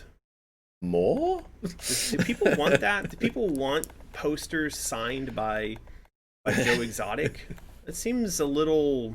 I don't think people want that. Maybe I don't not. think people want. I don't want to do that. That'd be weird though. Like 100 years from now, people be going through these like historical documents and stuff, and they'd be like, "Why is it that suddenly all the art from these guys gets signed by Joe Exotic?" All right. So this is going to the point I made earlier. I think again this still acting apparently. That kid. Really. Mm. Wow. Awesome. Octo Greg said so. Go IMDb. Yeah. So here's the is that supposed to be scary because I laughed? Very scary. We don't care. You laughed instead of screaming. That's your defense response. Are you telling me if you're doing anything other than laughing at this stream today, there's something wrong with you? I'm cuddling a tiger the whole time. Oh, God. Okay. So this was an image that we actually did quite a while back. I think this was Omri did this. These are the dungeons underneath the Queen's Castle. The one with the sun? Yes. Right. And they're meant to be drawn up in a very kind of Escher-esque style. And anyway, so again, as I was writing through the story, I have her going through this section. And I think this section of the story turned out really cool, because what ends up happening is that these are different layers of anger, like different levels of anger.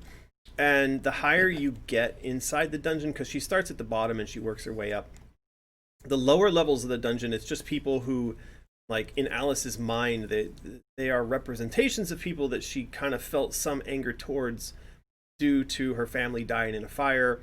But the lower the level, the less they deserved it. They're just kind of general people who sort of end up being, in her realm of anger. Okay. And then the higher you move up, the more defined the scene becomes, and the more defined her anger is. And I thought up this mechanic that as you travel through these areas, there are going to be these like red spotlights, and if you're in a spotlight, you will be overtaken by anger, and all of your actions will result in fail. So if you try to jump or shoot a weapon or anything like that while you're spotlighted, it'll go wrong, because the idea is obviously like any action you take while you're angry is going to get messed up. Okay. Right. You shouldn't make decisions while you're angry. Don't whatever. Don't drive while you're angry. Don't. Who knows? You know what I'm trying to say. Yeah. Don't make me angry. Anyway. Well, the secret is you're always angry. Well, that's the Hulk's secret. My secret is I'm always a hillbilly. So the higher you get up, the more defined it becomes. And there's going to be a scene, which it turns out happens directly below the Queen's throne room, in which Alice will confront Fire Alice. So it's basically 11-year-old Alice, the one who witnessed the fire, the most traumatized version of herself. And it's the little girl that Alice really blames and is the most angry at for the fact that she didn't do enough to save her family, right? Right. So there's going to be a big scene that takes place in here. So anyway, I've written this up in a pretty interesting way, where you've got this sequence of platforming and battling and kind of mini boss business until you come face to face with Fire Alice. Now, I think for those of you who've been following along for a while, you would have seen Fire Alice before. It was like the little version of Alice with all the chains and the fire around her. It's a scary one. That. Do you remember her? I do remember that. I don't remember. I don't know. Wonder where she would be. We would surely have her somewhere. Probably. I wonder if somebody like Jin is in the chat would know. Because anyway, we've got all these things we've done for Alice. It'd be fun. It'd be fun to find that version of her, because she's pretty cool. She's pretty scary. But I just don't remember where we would have put that art. She's on the wiki. She is on the wiki. That's true. Anyway, not a big deal. Arcadia. Not a big Anyway, deal. I can see it in my head. I remember that image. But that's what this sequence is going to be. And yesterday, the day before, I was writing. Uh-oh. What happened? That and that. Well, you got to say it out loud for the people on YouTube. So people on YouTube, our darn internets have gone done and failed. So it's not quite failed, but it did have a major tumble. Probably. I think we're back. Probably ought to just reboot their VPN router, because it never gets good after it gets bad. You just have to kick it. That jump scare. You just broke it. You just have to kick it and start all over again. Are you All ready? right, then. All right. For those of you on YouTube, we are disconnecting the VPN, so the people on Twitch are now floating in space, gasping for air. But if you want to help fix this situation, smash that there like. Retroactively fix it from the future. Well, Rick, you should know. That's sort of your domain. Never do time travel. That was the rule. And then they did it. Except for in Snake Jazz episode. And then they did it. And then they did it. Yeah. So we have reset the VPN router here. Now we're waiting for the internets to come back up again. It's deaded, somebody says. Refresh chat. There it goes. It'll come back. It's doing something. Maybe. Well, fudge. Are back? Question mark. They're saying yay. Yay, we back. It's okay. Kind of. Oh. Better than nothing. You're back. Is that better than nothing, though? It looks pretty sad. No, it's doing 4,000, 6,000 K a second. Okay, we're back. All right. We told the people on YouTube to smash like, and then that was going to do some kind of time travel-y business that Rick here knows about. So there you go. All right. What were we looking at? Oh, we were looking at the dungeon. And so what I was trying to say was I came up with a really horrible, evil scene that takes place after you fight Fire Alice, and then Fire Alice is going to do something that's going to piss everybody off. And I don't think I'm going to give it away today, but we will talk about it later in the future. Anyway. Look forwards to that. Yes. How are we doing over there? It's looking all right now. Seems to be back. It's complaining over here that it's dropping frames, though. That was from before. Oh. The actual percentage of dropped frames is going down. Interesting. Well, we'll just continue on as if there's nothing wrong.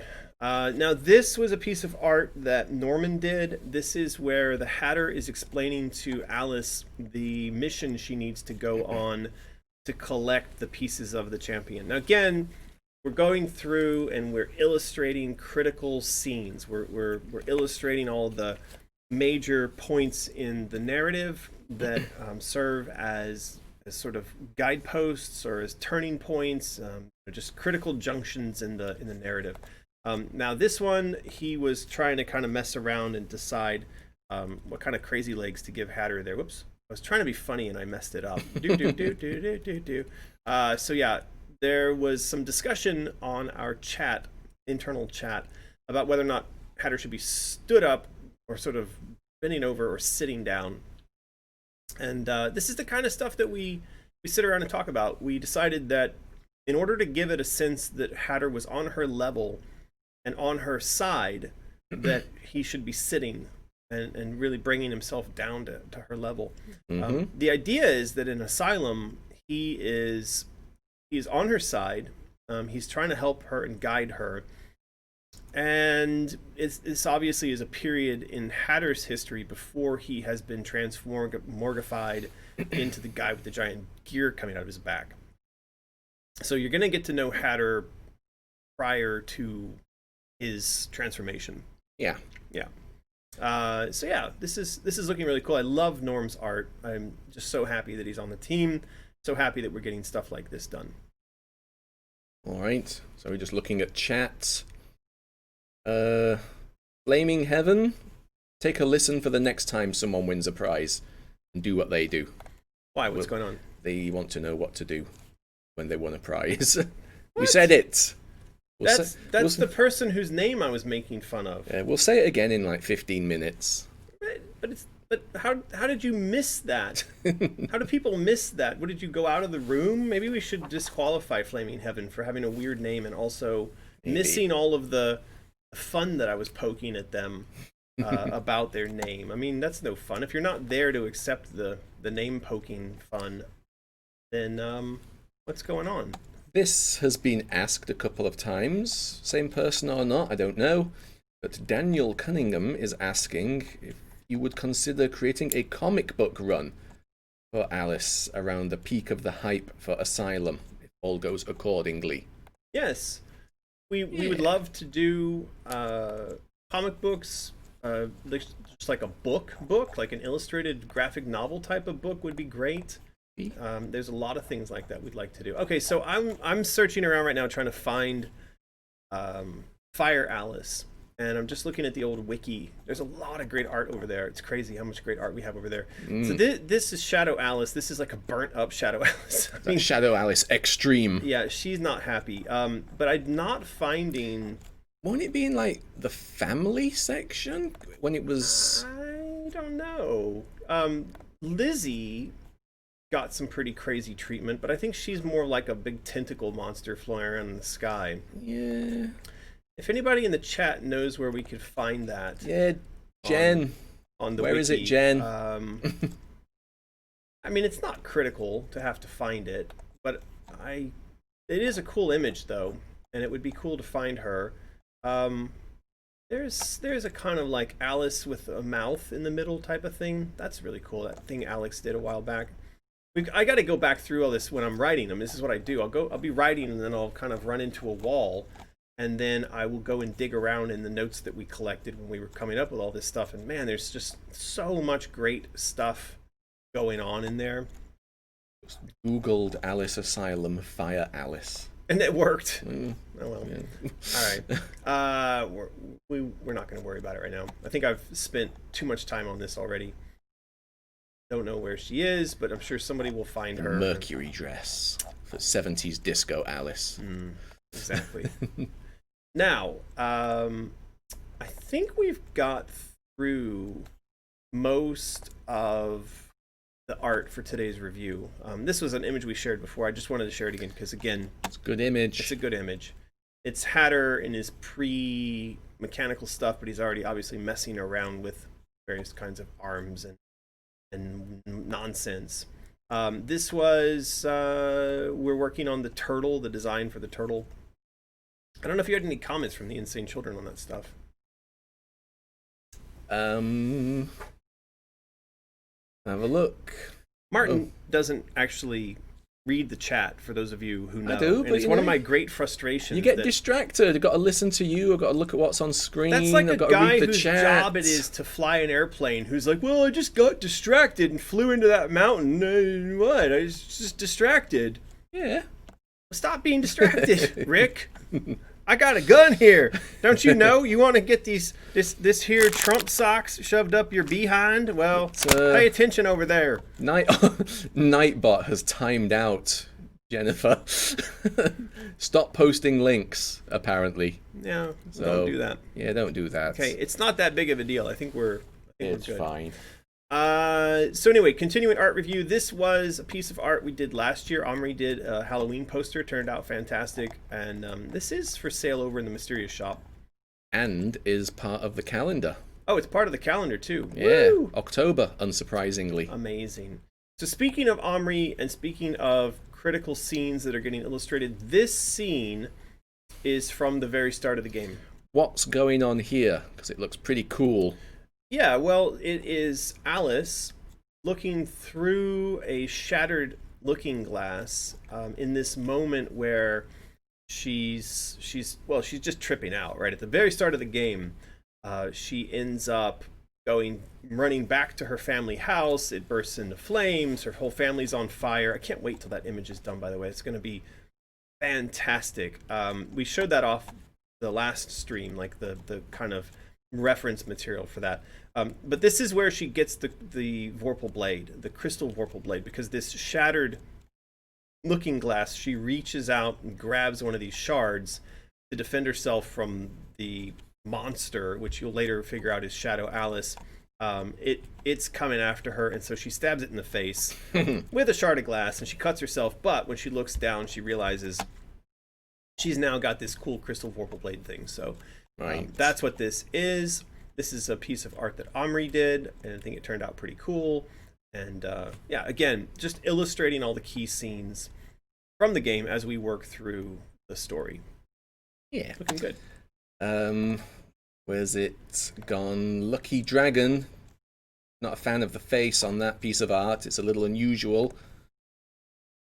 What's that? The piece of art is mega weird. No, but the piece of art is it says it's not a fan of Lucky Dragon's face. Oh, piece of art, that's rude.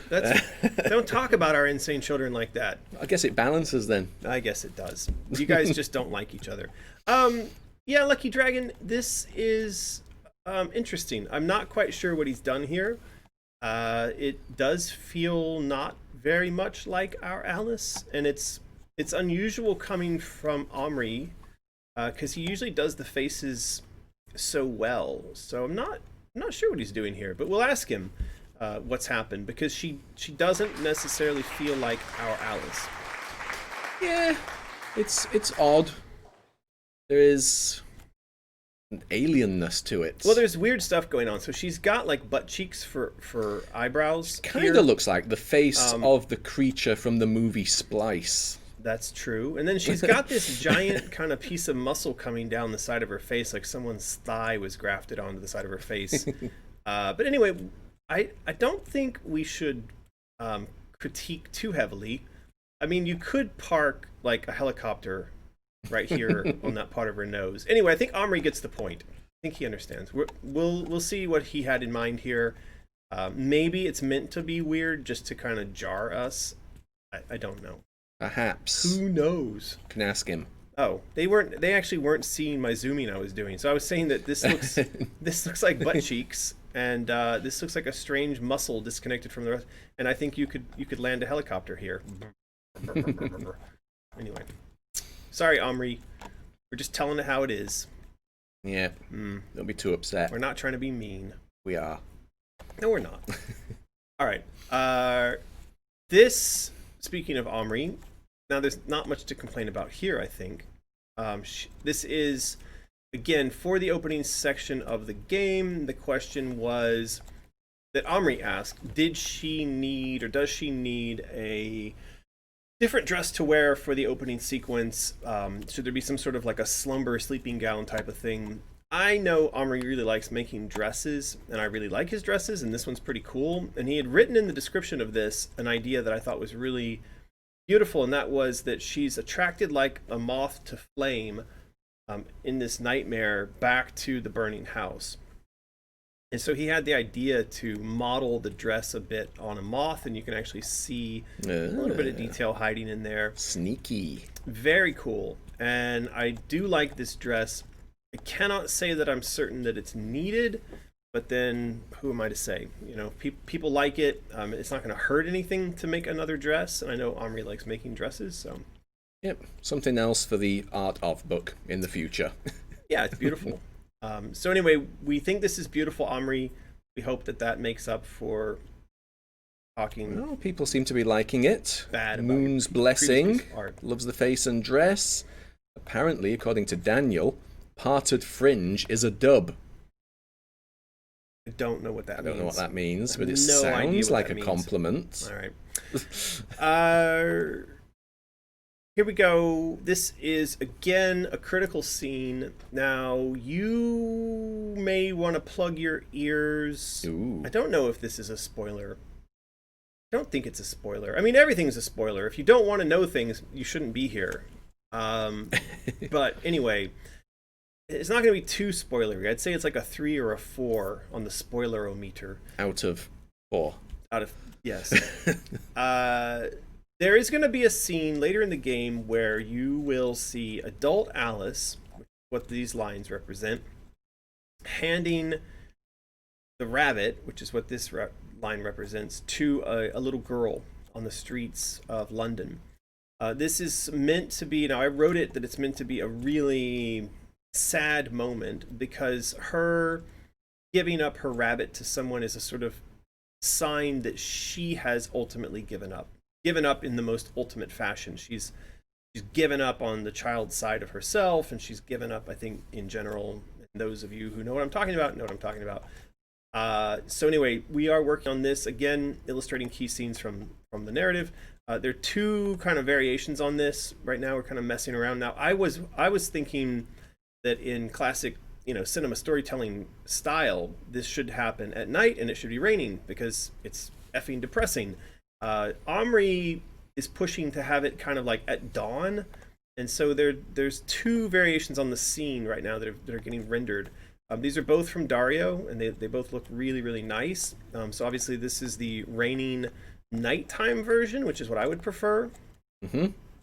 And I'm curious, those of you in the chat, our insane children, what do you think would be best for a scene like this?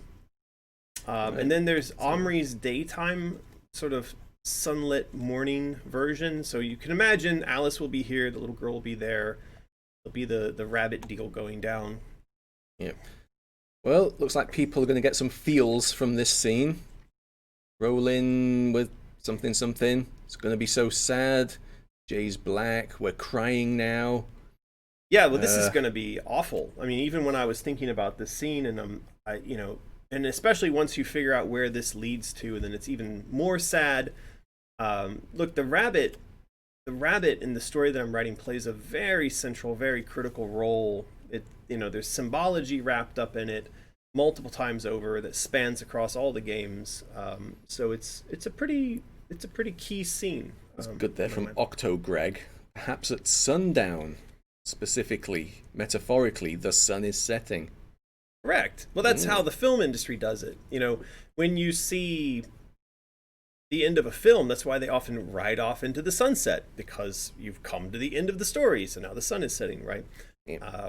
But as far as like a sunset versus sometime at night, the dark night of the soul, as it's stated, I thought that we would want a scene that essentially represents depression and loss and giving up, and so you want to see the world crying. You want to see it's dark outside. I think most people said nighttime and rain here. Yeah, and I was thinking like in the fashion of Monty Python, like in the background there can be an old woman whacking a cat against a wall. Just kind of a meow meow going on back there. Some guy in a bowler hat doing a silly walk. Exactly, because it is London. They all walk in London. That is how they all walk in London. Just to give the scene a little bit of levity. You don't want to get too serious, There's a little funny cat abuse somewhere in there. All right. Look at the time. It is prize time. And you have questions prepared. Don't know if I've got any good ones left. I've just got some generic ones. Let's go with this one. It's kind of been seen in film form, but I would say Freddy versus Jason versus Michael Myers. Who would win? Who would win that particular brawl? What was the Rick and Morty with the surprise bitches? I mean the Freddy Scary Terry. Oh man, Scary Terry was awesome. Now, what are people winning this time? This is the third giving away. The same first thing. winner gets a Lego you. Gets a Lego. You get me in a little bag like that with a little gun. The second winner Gets a calendar. Gets that their calendar. Calendar. So does that mean that in the final thingy, the first person's gonna get these here Trump socks, and then the second person? Okay, well, sorry, person. If you don't like Trump, then you can just throw them away or put them on your dog or whatever. And if you do like Trump, you can wear them proudly, and you can even brush his hair with the funny little comb that's in there. Okay. Freddy's winning by a landslide. He does seem more supernatural. So the question is, Jason versus Freddy versus Mike Myers. Yeah. Freddy. It would be Freddy, wouldn't it? I mean, the other two are clearly supernatural-ish, but Freddy's just got it all going on. Yeah, I think so. Yeah. Okay, well, I think that was easy. Did I see the movie Freddy versus Jason? I don't know. I'm sure it was a draw at the end. I doubt that they would have let one win over the other. I don't know. Yeah. Well, we're going to roll it. Here we go. 3, 2, 1, people. 3, 2, 1. Laspin KL. Again with the weird names that no one understands. What does that even mean? Laspin KL. Does that mean you're in Kuala Lumpur, that place over there in Malaysia? Probably does. I hear they got nice tigers over there. Anyway, congratulations, Laspin. You have won the prize. Maybe you ought to say that. Oh, okay, they understand. Because I thought maybe they couldn't understand through my here accent. You got to do the thing. And that heaven, hell, fire woman, you listen up now. Send an email to support@mysterious.design and include your name and your phone number and where you be living, your address. And also tell us what you won. Like, because we'll forget by the time. Don't be funny about it now. Don't be telling us you won things you didn't win. Like we'll my tiger. Find out. We will find out. We'll come. I will come. I've got a little plastic gun in here. Anyway, do all that within 24 hours, or you will not get a prize. You may not get a prize anyway. I don't know. It depends on how we're feeling at the end of all this. That's it. Is that it? That's Rick? it. Okay. I was just seeing a lot of people still saying Freddy. It's still keeping going. Apparently somebody said Chucky. What's wrong with you people? We didn't even mention Chucky. He's a doll. All right. We made that recently, didn't they? We have to roll it Child's again, Play. don't we? One more time? One more time. I'm not even going to try to say that. Zara Luis. I'm offended. I tell you. That's almost more offensive than these here Trumps.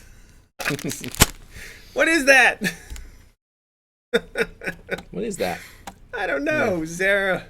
Zara Lewis. Congratulations, Zara Lewis. You win a calendar. You tell them what to do. Do the thing. Send us an email within 24 hours. Support@mysterious.design. Format it correctly. Name, address, telephone number, blah, blah, blah. Do the thing. All right.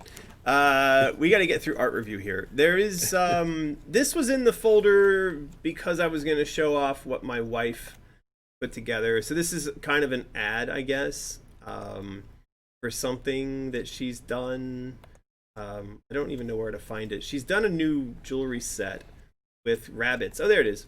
And if you buy this jewelry set of rabbits, you will get that art poster, like a big version of the art poster included. And this is actually the most expensive jewelry set she's done, but it's also the most awesome set of jewelry she's done. What? They can't see the jewelry. Oh, thanks, Ray. So yeah, here it is. It's jewelry. It's little silver rabbits with red eyes, because that's what rabbits are about.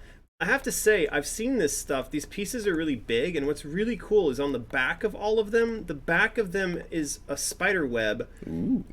It's a really beautiful detail. It's silver, but the back of the rabbit's head is a spider web with a carrot caught in it. Right. I don't even know. Why isn't there a picture of that? We took pictures yesterday. I haven't had time to put them on the shop yet, so we'll do that eventually. Anyway, that's why that piece of art is in art review, was so I could. Oh, apparently we get to do a re-roll. Why? Zara Luis has a calendar. Well, that's not right. Really? We're gonna do that right now? All right, here we go. 3, 2, 1. Octo Chicken. Congratulations, Greg. Don't try to give it back to us, or else we know where you live. we literally do know where you live. All right.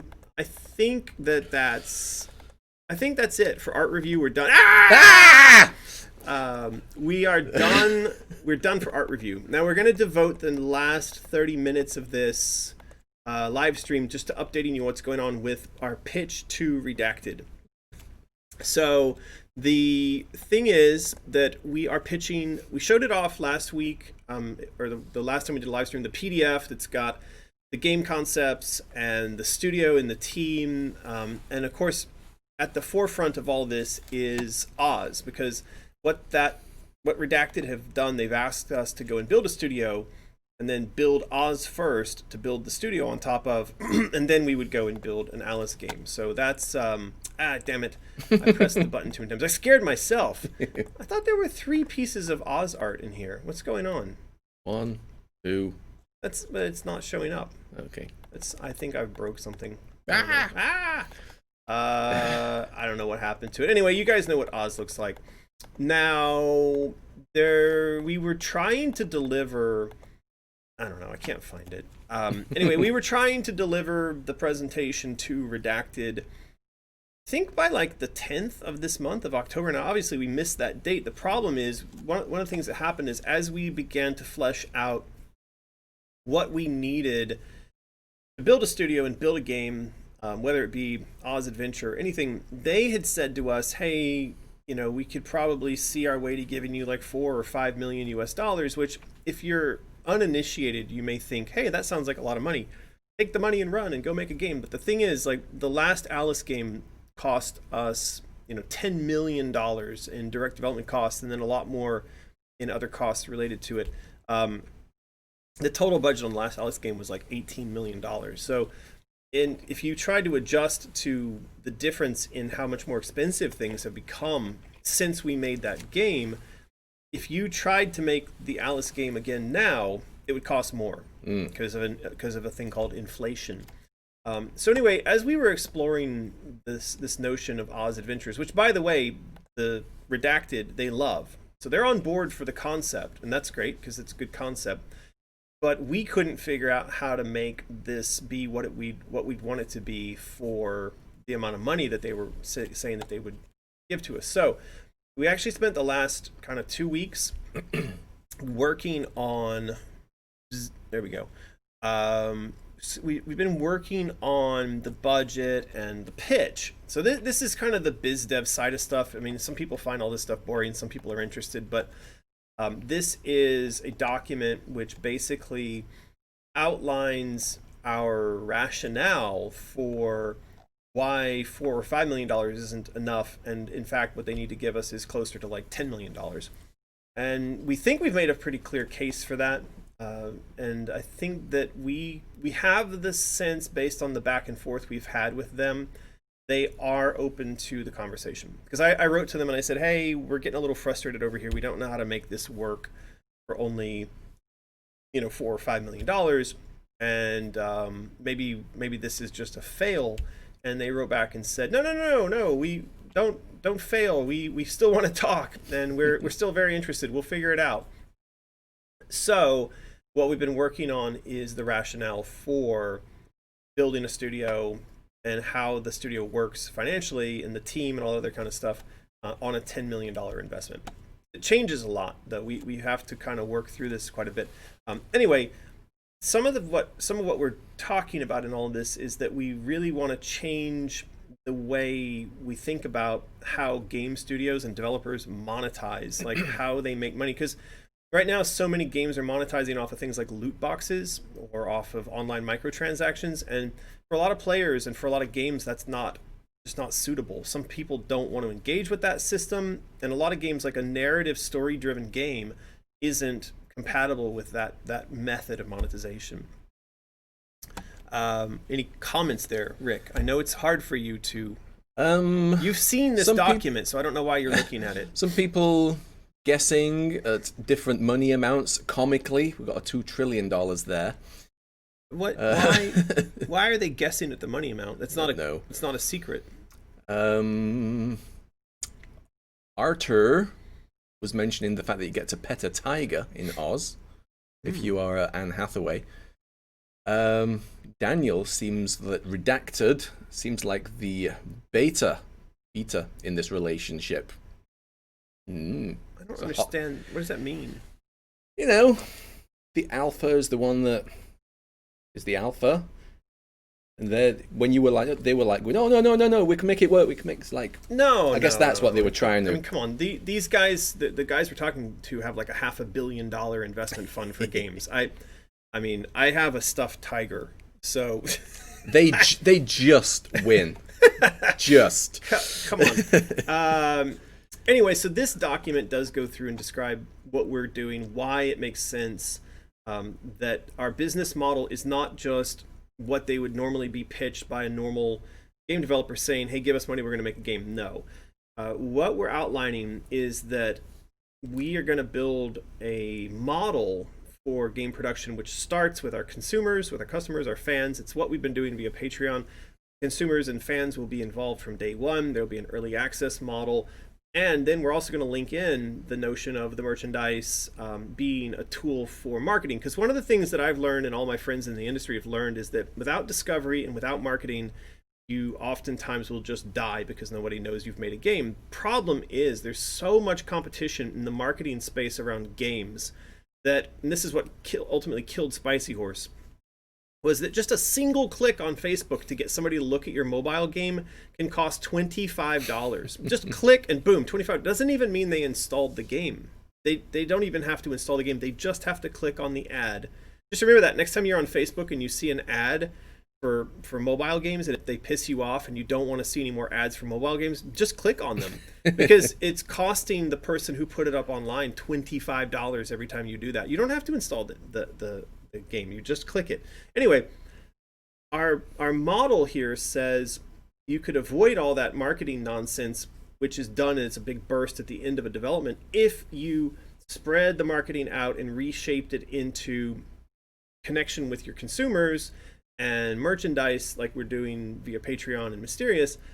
So that's part of the model that we've come up with. And not only have we written out, how the consumers are involved from day one, and we turn the game development process into the way people discover that there's a game being done.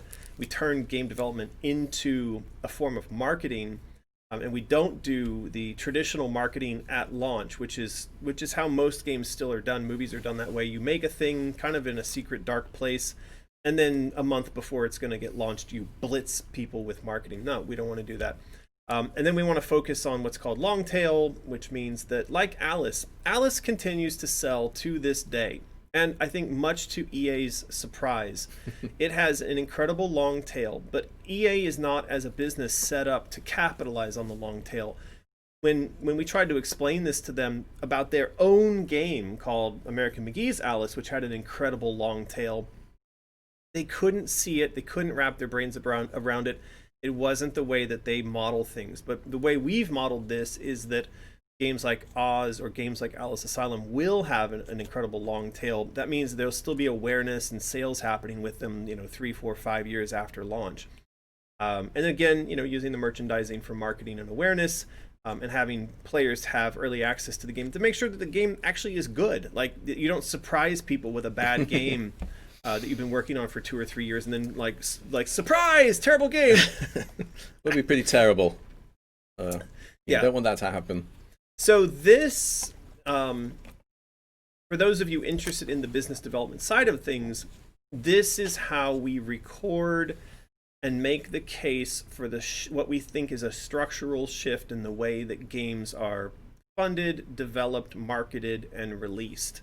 And monetized is the final piece of that. So we kind of go through talking about how the cloud gaming stuff is starting to happen, how digital only releases are becoming more of a thing, how subscription models for content, whether it be Spotify or Netflix, are becoming more and more common, and how now would be a good time for us to get into the business of single player narrative games that are built for those kinds of digital only or subscription based models. All right. People seem to be liking your chat. They like the way it's going, your ideas. Reshape the game industry, American. Chance Wendy. Well, me and my tiger. So when we make this pitch, one of the things we have to do is go through and model all this out. So we have done in modeling out of things like the costs of the studio and then the earnings that we make. Now, everybody that invests money into something, they want to see this, the hockey stick, right? It's like nothing, nothing, nothing, nothing, and then wham! Ooh, money! You're making tons and tons of money.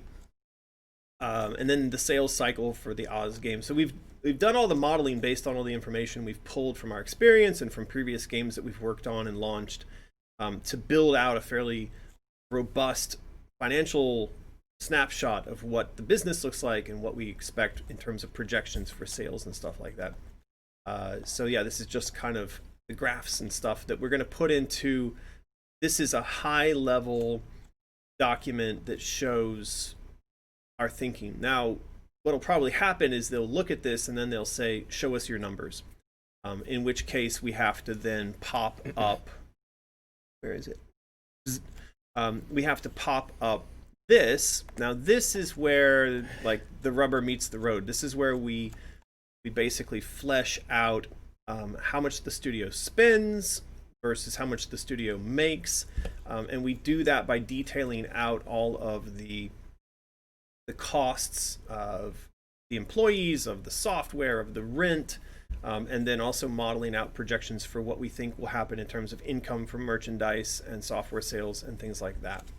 And then we also, because the company we're dealing with is publicly traded and they're interested in knowing what a valuation for like our type of company might be, we have to model out comparisons to other publicly traded companies that are in a similar space. And because we're adding in the merchandise angle and we're adding in the existing Mysterious business as the foundation for what they would be investing into, it makes it possible for us to go and say to them, we're worth being given 10 million versus 4 million. Because when they made the proposal for giving us 4 million, it was based on the notion that they were just investing into a brand new vehicle. That means a vehicle that has no history of financials. It has no profits, but we actually have a business right now called Mysterious that does have 5 years of financials, and they all look like growth and doing very, very well. So this is how we go through and we make the case that not only are we making money today, but if you give us money, we're going to make more money in the future, which is what all investors want to hear. Good. And all of those bars and graphs point upwards, so that's also good. Well, except for the part where the money we're burning. We want it to point down. Well, yeah. So, quite just looking at over here, an amusing message from Craig Spurlock. The Wizard of Oz, a story of two women trying to kill each other over a pair of shoes. There you go. It's surprisingly accurate. That is true. Are you missing any other? Probably. I think you are. Lucky Dragon asks if I could put this up on Patreon. Yeah, I will, but I'm going to wait until after we've delivered this stuff to Redacted, because I'm always a little cautious when it comes to things like this, where it may suddenly go viral. Like it could be that somebody would be like, "Oh, look, somebody in the games industry has shared a spreadsheet for how they model all this stuff," and that could just become like a news item, and it may not be a news item that's helpful to our pitch to Redacted. So like I said, I don't think it's today, but for sure by tomorrow we'll have sent all this or some of this stuff off to them. The conversation will start, and then depending on how it goes, I'll think about the timing and we'll put some of this up online. There you go. Does this include licensed merchandise such as books and plushes? Yeah, I mean, the model here, the financial model, is meant to capture merchandise profit, you can see here, and game revenue, you can see here, game costs, all these things. So it's all in there. It's a blended model where we're basically suggesting to Redacted that we don't have to wait until the first game is launched to start having money flow in, because Mysterious, the business we running right now, already has money flowing in, and if they were to add their investment to that, we could make more stuff and market more stuff and grow our team. We could have two Ricks from different universes who are helping out with various things on our projects. There could be people to help me, so like I don't necessarily have to be the one taking the skulls off the shelf and putting them in boxes and shipping them out to people. Like, we're running a very lean team, which we could grow, and it would make things happier. Otaku Kyrie 73 wants to know if the White Rabbit will be coming back in stock. It will. Yeah, it will. So we will do that. Where are you getting 80K in revenue in January? Says Truth Decay, from a projection on the money that we already make being greater if we make more stuff and market more stuff. It's a projection. There you go. Plus you have the past 2 history games and all that. Yeah, so the history of the previous games don't matter as much to people. If I'd made like a Grand Theft Auto, or like made 2 Grand Theft Autos, then you could say that you could get money in larger amounts more easily. I haven't made a Grand Theft Auto level of success, so that would be... Not many have. Yeah. The Fall Summer says, what made the earnings double between January and right now? That's next January, not this January. And again, the projection. Oh, they're saying what made them... Oh, you mean between right now and January? Is that what your question is? January and right now. I don't know what that really means. Anyway, if you're asking why would... I'm not really sure what the question is. Anyway, maybe you can rephrase that. When will we find out who Redacted is, says whatever. You will find that out once we have their permission to share that information. We've got a Lulu. I'm glad to hear that you're thinking about whether or not to tell and not disobey NDAs like you've done with EA in the past. I don't know what that means. What about the Alice film license? Did those conversations fall through? Those conversations are still ongoing. Oddly enough, there was a message that came through this morning for yet another film company who's interested in an Alice film. Problem is, again, the people who own the Alice film stuff seem to be kind of non-responsive. So I can't make them do things that they're not responding to and don't want to do. That's where things are at with that. I kind of poke them from time to time, but we'll see. The False Summer has now kind of retracted their question after noticing that this is a future projection and not an actual set of numbers. Gotcha. Okay. Lulu, how much would it cost to buy Alice from EA? Yeah, so EA will never sell the Alice rights to me. They've made that clear. They've made it clear that they view the fact that they sold the film rights to a third party as a massive, monumental mistake. So they would never sell those to me. Yeah. Yeah. There you go. There you go. All right. That kind of covers where we're at. We've made really good progress on Alice Asylum things of late, because the whole team is now working kind of full time on Asylum. We did just bring a new artist on board. So that artist his name is Adam. And Adam is who drew these things. Now this was a combination of Adam plus Omri. But we brought Adam on board to kind of pinch hit. Is that the phrase? Pinch hit? Isn't that what it means? Like when you need an extra person to hit baseballs in the baseball game? No, I'm English. We don't do baseball. Anyway, we brought Adam in to help out when we felt we didn't have enough artists, and he did such good work that we're now adding him to the team full time. So Adam is Adam. What is Adam Grunther? What are you talking about? Pitch hit, maybe. I can't even say your name. Ham. Don't be confusing. Yeah, no. Oh, so Wendy's asked a really good question here. She said, wait, isn't the whole point of doing Oz first to buy the rights to Alice? Well, yes. And I said that they wouldn't sell them to me. But the company that we're dealing with, Redacted, is so big that they could buy EA like twice over, 3 times over. I don't know. They're huge. And when I mentioned all this to them, they just kind of giggled. Like schoolgirls. So we're dealing with people who don't think like I do, or I think even like EA does. Their view was that everything is for sale, but when it comes to me trying to go to like another traditional publisher or even a traditional source of financing where things have to be rational, then the answer is it's not going to happen. When you're dealing with Redacted or companies like them, I think they operate in a totally different way. And they've done this before.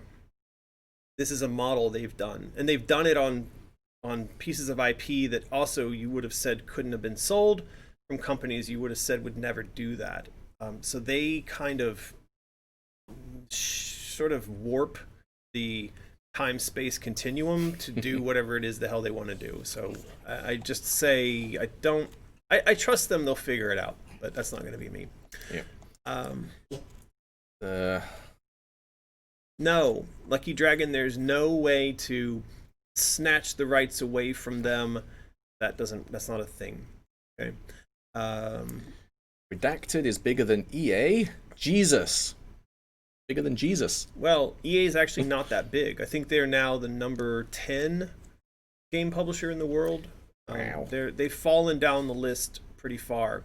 Right. Yeah. So will Mysterious be partnering with Redacted, or will Redacted just add these Alice products to their current forms who are already creating what? No. No. Redacted's goal is to fund us to operate as an independent entity. They've stressed that. They said if they were interested in just doing more of what they already are extremely successful at, they would just do that internally. They've got like 30,000 employees in China or something crazy. It's nuts. And they're starting to build more offices over here near, I'm pointing like to our neighborhood where we live, because they're going to build big offices over here. The big offices they're building in Shanghai apparently are specifically for attracting foreign talent to come work in their company to create more of the kind of stuff that they're not usually known for creating. So they've told us that they don't want us to do anything that looks anything like them, and they don't want to be messing around in our business. They just want to give us money and let us do what we do. So excellent. There's that same question again. You don't have to ask the same question twice, Daniel. Let's see. Got any more really important questions going on here? Yeah. They're called Redacted? Yes. I think I did see a game company called Redacted. Right. At some point. Right. Recently. Right. All right. So Arcadia, the Executioner, says EA doesn't have the movie rights. Can't remember who they sold them to. EA sold the movie rights to a company called Collision, which was owned by a company called Abandoned. And Abandoned Entertainment was owned by the Estee Lauder family. And ultimately, because Estee Lauder family, the husband divorced the woman named Karen. So Karen Lauder now owns all those rights. And I think that I think they're called Priority Pictures now, or maybe still. Anyway, if you go look up Karen Lauder, that's who owns the Alice film rights. And that's who bought them originally for $500,000 from EA. And they've essentially sort of not done anything with them since they bought them 20 years ago. So don't know what's going on there. Yeah. But yes, damn Karen. Another Karen gets in the way of us being happy in life. Yeah. Okay. Look at the time. I think we're good. Let's we're gonna do another giveaway, but before we Arcadia says, I wonder if Karen would sell them. LMAO. Listen, guys, when it comes to sitting around noodling on ways in which I could try to get control of Alice, you're gonna have to trust me when I tell you that myself and other business development people that I know, people at EA, lawyers, consultants, accountants, we've noodled and sketched and tried to think out every single conceivable way. We even have Rick. He's run it through his brain. He's the smartest man in the universe of trying to make this work. Can't be done. Of trying to buy those rights back. Look, when it comes to film, even if we bought the rights from them, if we just went and said, here's $500,000 or $1 million, we now own the rights. Hollywood, there's a notion called drag-along rights. Go look it up. Go type drag-along rights Hollywood into Google. What it means is that the producer who was attached to the project 15 years ago and got his name written into the agreements will always and forever be attached to it at the percentages and the monies that trigger that were written into his deal 15 years ago, even if he never touches the new movie that gets made. So this is one of the problems that in Hollywood, as a project rolls along, it gathers crap. It just rolls through all the mud and crap of Hollywood. And by the time you go and make $100 million blockbuster film, it could be as much as half of the budget goes to a bunch of a-holes who have nothing to do with it because of drag-along rights. Alice is encumbered by a pretty significant amount of drag-along rights. So it's not just a question of buying it. Buying a thing, it's not like a car, where you buy the car and now you own it. No, in Hollywood, you buy the car, and all the a-holes who owned it before are still sitting in the car, and they won't get out. Get out of the car. They won't. So, It's no. rubbish. It sounds rubbish. Stop asking these questions, Lucky Dragon. Jesus. Jeez, Rick, what's wrong? You're not going to solve the problem, okay? It's not going to happen. Lucky Dragon, stop it. All right, we're gonna do a couple of things here, and then we're gonna give away some prizes. All right. You're gonna big up Freaky Fandoms. Yeah, but I don't know. They're called 80s horror doc now, but it's very appropriate for Halloween. I'm gonna let you do it because I'm losing my voice. Are you? I am. Well, let's give a big shout out to well, they were Freaky Fandoms, but now they are apparently 80s horror doc over on Instagram. They are putting together, it's not done yet, is it? The documentary, the horror documentary they're doing? Is it done yet? I don't know. I wasn't even listening to what you were saying. I was reading the comments. You can't do more than one thing at once. Fine. Doofus. Right. Anyway, go over there, give them some love, read up on what they're doing. They have interviews with all of these ye olde horror people. I don't recognize that lady. Lynn... She says, he impales me on antlers, so never answer the door to strangers. Fair enough. That's a probably good life lesson. All right. But yes, the documentary, it's called In Search of Darkness Part 2. Ooh. If it was Freddy versus Jason versus Mike and the Hellbender, Hellraisers. Pinhead, who would win? For sure the Hellraisers would win. Oh, come on. Pinhead would win. Weren't they called Crypto Cenobites? There you go. Yeah. Okay. She's quite saucy. Who's she? Who? Saucy one. She's probably your grandmother. She would be by now, I reckon. Yeah, she probably looks like that lady in the background now. Maybe. Jesus. Anyway, Rick. there you go. They are Freaky Fandoms, and they are In Search of Darkness Part 2, and they are super duper people. So just go over there, have a poke around the stuff they do, give them some love. Tell them we sent you. I love The Thing so much. The Thing is good. Man, that's such a great tagline. Man is the warmest place to hide. Whoever wrote that wins. That's a pretty good tagline. That's just a great... Man is the warmest place to hide. Oh, God. Okay. All right. That's that. Now, we're going to do these things really quick. If you want to support what we're doing here, everything we're doing is supported by our patrons, who we lovingly call our insane children. You can join in the fun a number of different ways. One is you can go over and sign up for the Alice 3 mailing list. We did slightly abuse the mailing list a couple days ago. We kind of sent out a cheeky update of everything that's going on, but we happened to include a little bit of product marketing at the end. And I did see like 20 people unsubscribed from the list. Oh my God. Probably in anger.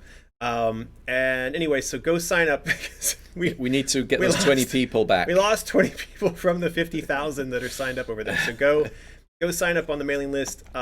Use your real name and all that kind of stuff. You can follow me, Tiger King, on on social media. I'm on Facebook, Instagram. This is on Twitch that you're watching. YouTube, which you're also going to be watching, is on Twitter. Twitter is garbage. I got to tell you something. I just want a really quick aside. This is what Twitter is. It's easy to guess who someone with a MAGA hat or Biden Harris tote voted for.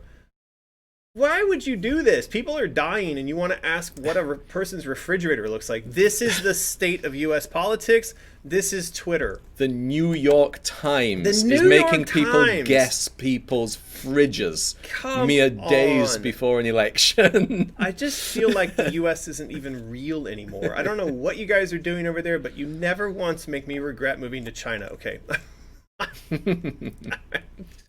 I'm done. Anyway, Twitter is trash fired. It's terrible. Don't go there. All right. Well, you can go there and follow me. Just know that I'm barely on there. I just post marketing crap on there and then I run away. All right. Patreon. That's what powers all the art and all the crazy stuff that you see going on here. We do make merchandise stuff from time to time, or calendars, plush toys, and you can also get really cool art prints over there. And then last but not least, I do run an online shop called Mysterious. That is my family business, not Tiger's. I love his little arms. Yeah, quite nice. Anyway, if you want to help put diapers on my baby's bum, then go and buy my wife's jewelry sets over at Mysterious. There's skulls and there's wallets that she designs, and there's all kinds of crazy stuff. And calendars. And calendars. Get your calendar before they sell out. We've only got a limited number. All right, so stop hitting yourself in the face. Why don't you ask your last question, Rick? Oh yeah, let's. Where have they gone? There we are. Yeah, where's Barefisted Bear? I think Yin took him to a photo shoot the other day. He's almost done though. They are almost done. Right. Right. Instead of talking about scary stuff, I'm going to ask, which is the least scary of the classic Universal monsters? Which was the least scary of all the classic Universal monsters? And those monsters would be Dracula, Frankenstein, Swamp Thing, werewolf, Creature from the Black Lagoon, the Mummy, Bride of Frankenstein. Right. I think maybe I'm going to say the Mummy. I mean, not the modern Mummy with its magic powers, but the classic Universal Pictures Mummy that just, I mean, it's never going to catch you. It shambles slower than a zombie. Yeah, I don't know. I don't know that I ever really felt terribly scared. I never felt scared by any of those things as a kid. I was never scared by anything I saw in television or film until I went and saw The Thing. I snuck into it and I literally almost pissed my pants. So anyway, yeah, I think that I can't say. I kind of feel like they're all not that scary. What do we got? Mummy, Bride of Frankenstein, Black Lugon, Mummy, Frankenstein, Mummy. Yeah. I think the Mummy's got it over Frankie though. So that's of the least scariest monsters. The least scary. I mean, I always felt like he was kind of lame. He looks like he's just kind of wrapped up in toilet paper. And really how scary can that really be? So easy costume though for Halloween. Yeah, it's true. All right, we are going to roll the first of the rollees. Going to get Trump socks. Sorry. Whoever so you can either wear them in support or disgust, or maybe you just don't care. All right, here we go. 3, 2, 1. Creepy Punch. Creepy Punch. It's a Powerpuff Girl. It is. Right. Well, Creepy Punch, I'm sorry, but you've won a pair, and maybe not. Maybe you like a pair of Trump socks, but you have just won a pair of Trump socks. They literally have hair, like that you can comb. And they come with a little comb. I don't know if I've made that clear enough. They're like literally a little comb in there with the socks. So congratulations. Now let's see. Creepy Punch says, "Yo." Creepy Punch, you're going to need to send an email to support@mysterious.design. Include your name, your phone number, the fact that you've won a pair of ridiculous Trump socks, your address. Do all that in a way that's easy for us to comprehend and read. Do it within 24 hours. Please do. Yes. And yeah, see, no, look, Creepy Punch has got a sense of humor. Haha, I will have fun with this for the memes. Yes. Good on you. Thank you for just being a rational, like, don't have to take everything so seriously kind of person. Now, we're going to roll it one more time. This person's getting a calendar. 3, 2, 1. Bzz. Sacred Roses 24. Say, what? Looking at that picture. It's a very girly form of cat lion beast. Now, Sacred Roses, congratulations. You've just won one of the calendars. Again, send the thing, the mysterious dot design, whatever. You know the thing. It's, come on, man. That was my Joe Biden impression. Okay, Martin, are we going to give this away? I don't know. I mean, chat people, should we give away this tiger? I don't mind. I don't really need it. Although Lucky likes it, but now that I've said it, I feel like we have to give it away. you could change your mind. Okay. No, it's okay. I just worry. I'll just buy another one. But okay, we're gonna give this one away. High five. And here's the question. So we are gonna give this away to somebody. What is this tiger's name? Jeff. He's pretty cool. I don't even know if it's a he. I guess it could be a she. So, I mean, it's are we nice rolling, or are you just going to choose a good name?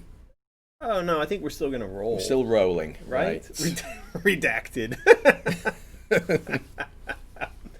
That's great. Jeff the Tiger, Lucas Dum Dum, Terry Orange, Scary Terry Orange, maybe. I like Robert. Terry. I am stupendous. Oh, Larry the Liger is good from Wendy. Yeah. Shia Khan.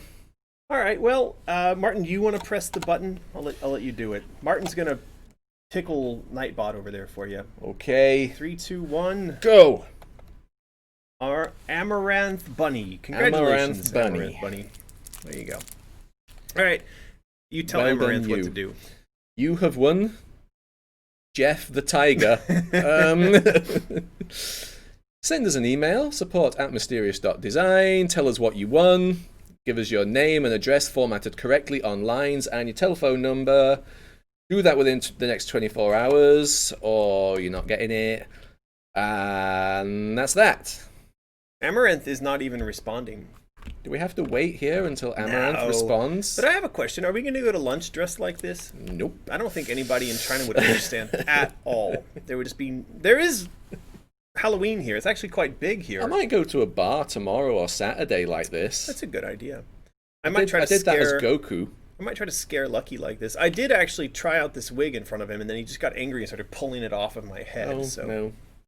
They saw it. Wait, says Amaranth. You wait, Amaranth. Don't tell us what to do. You don't tell me what to do. I've got a little... You're not my dad. I've got a little... I don't even know who my dad is. I've got a little plastic shooter thingy here. Don't tell me to wait. All right. That's it. Is that it? I think we're finished. Amaranth, you're going to have to ask other people what's happened. You won a tiger, so... Yeah, well done. You may have to go watch this on YouTube or something to figure out what to do to claim your prize. That's it. Happy Halloween, everybody. Thank you so much for joining us today. Yeah. We did have a lot of fun. Maybe we should get dressed up every stream. Maybe. Run out of things to wear, but yeah. We will be back again in 2 weeks. I don't know. Hopefully by then we'll have a little bit of news about... We'll have a little bit of news about what's going on with Redacted. And yeah, should be all good. Should be. Lots of new art by then, lots of new story, all kinds of good stuff going on. So yeah. Everybody be safe out there. Halloween is coming up, but even worse is the U.S. election. If you are in the U.S., you should probably stock up on toilet paper and water and guns, tigers and stuff like that. Yeah, so there you go. Wubba-lubba-dub-dub! Get bent, Rick. Get bent. Talk to y'all later.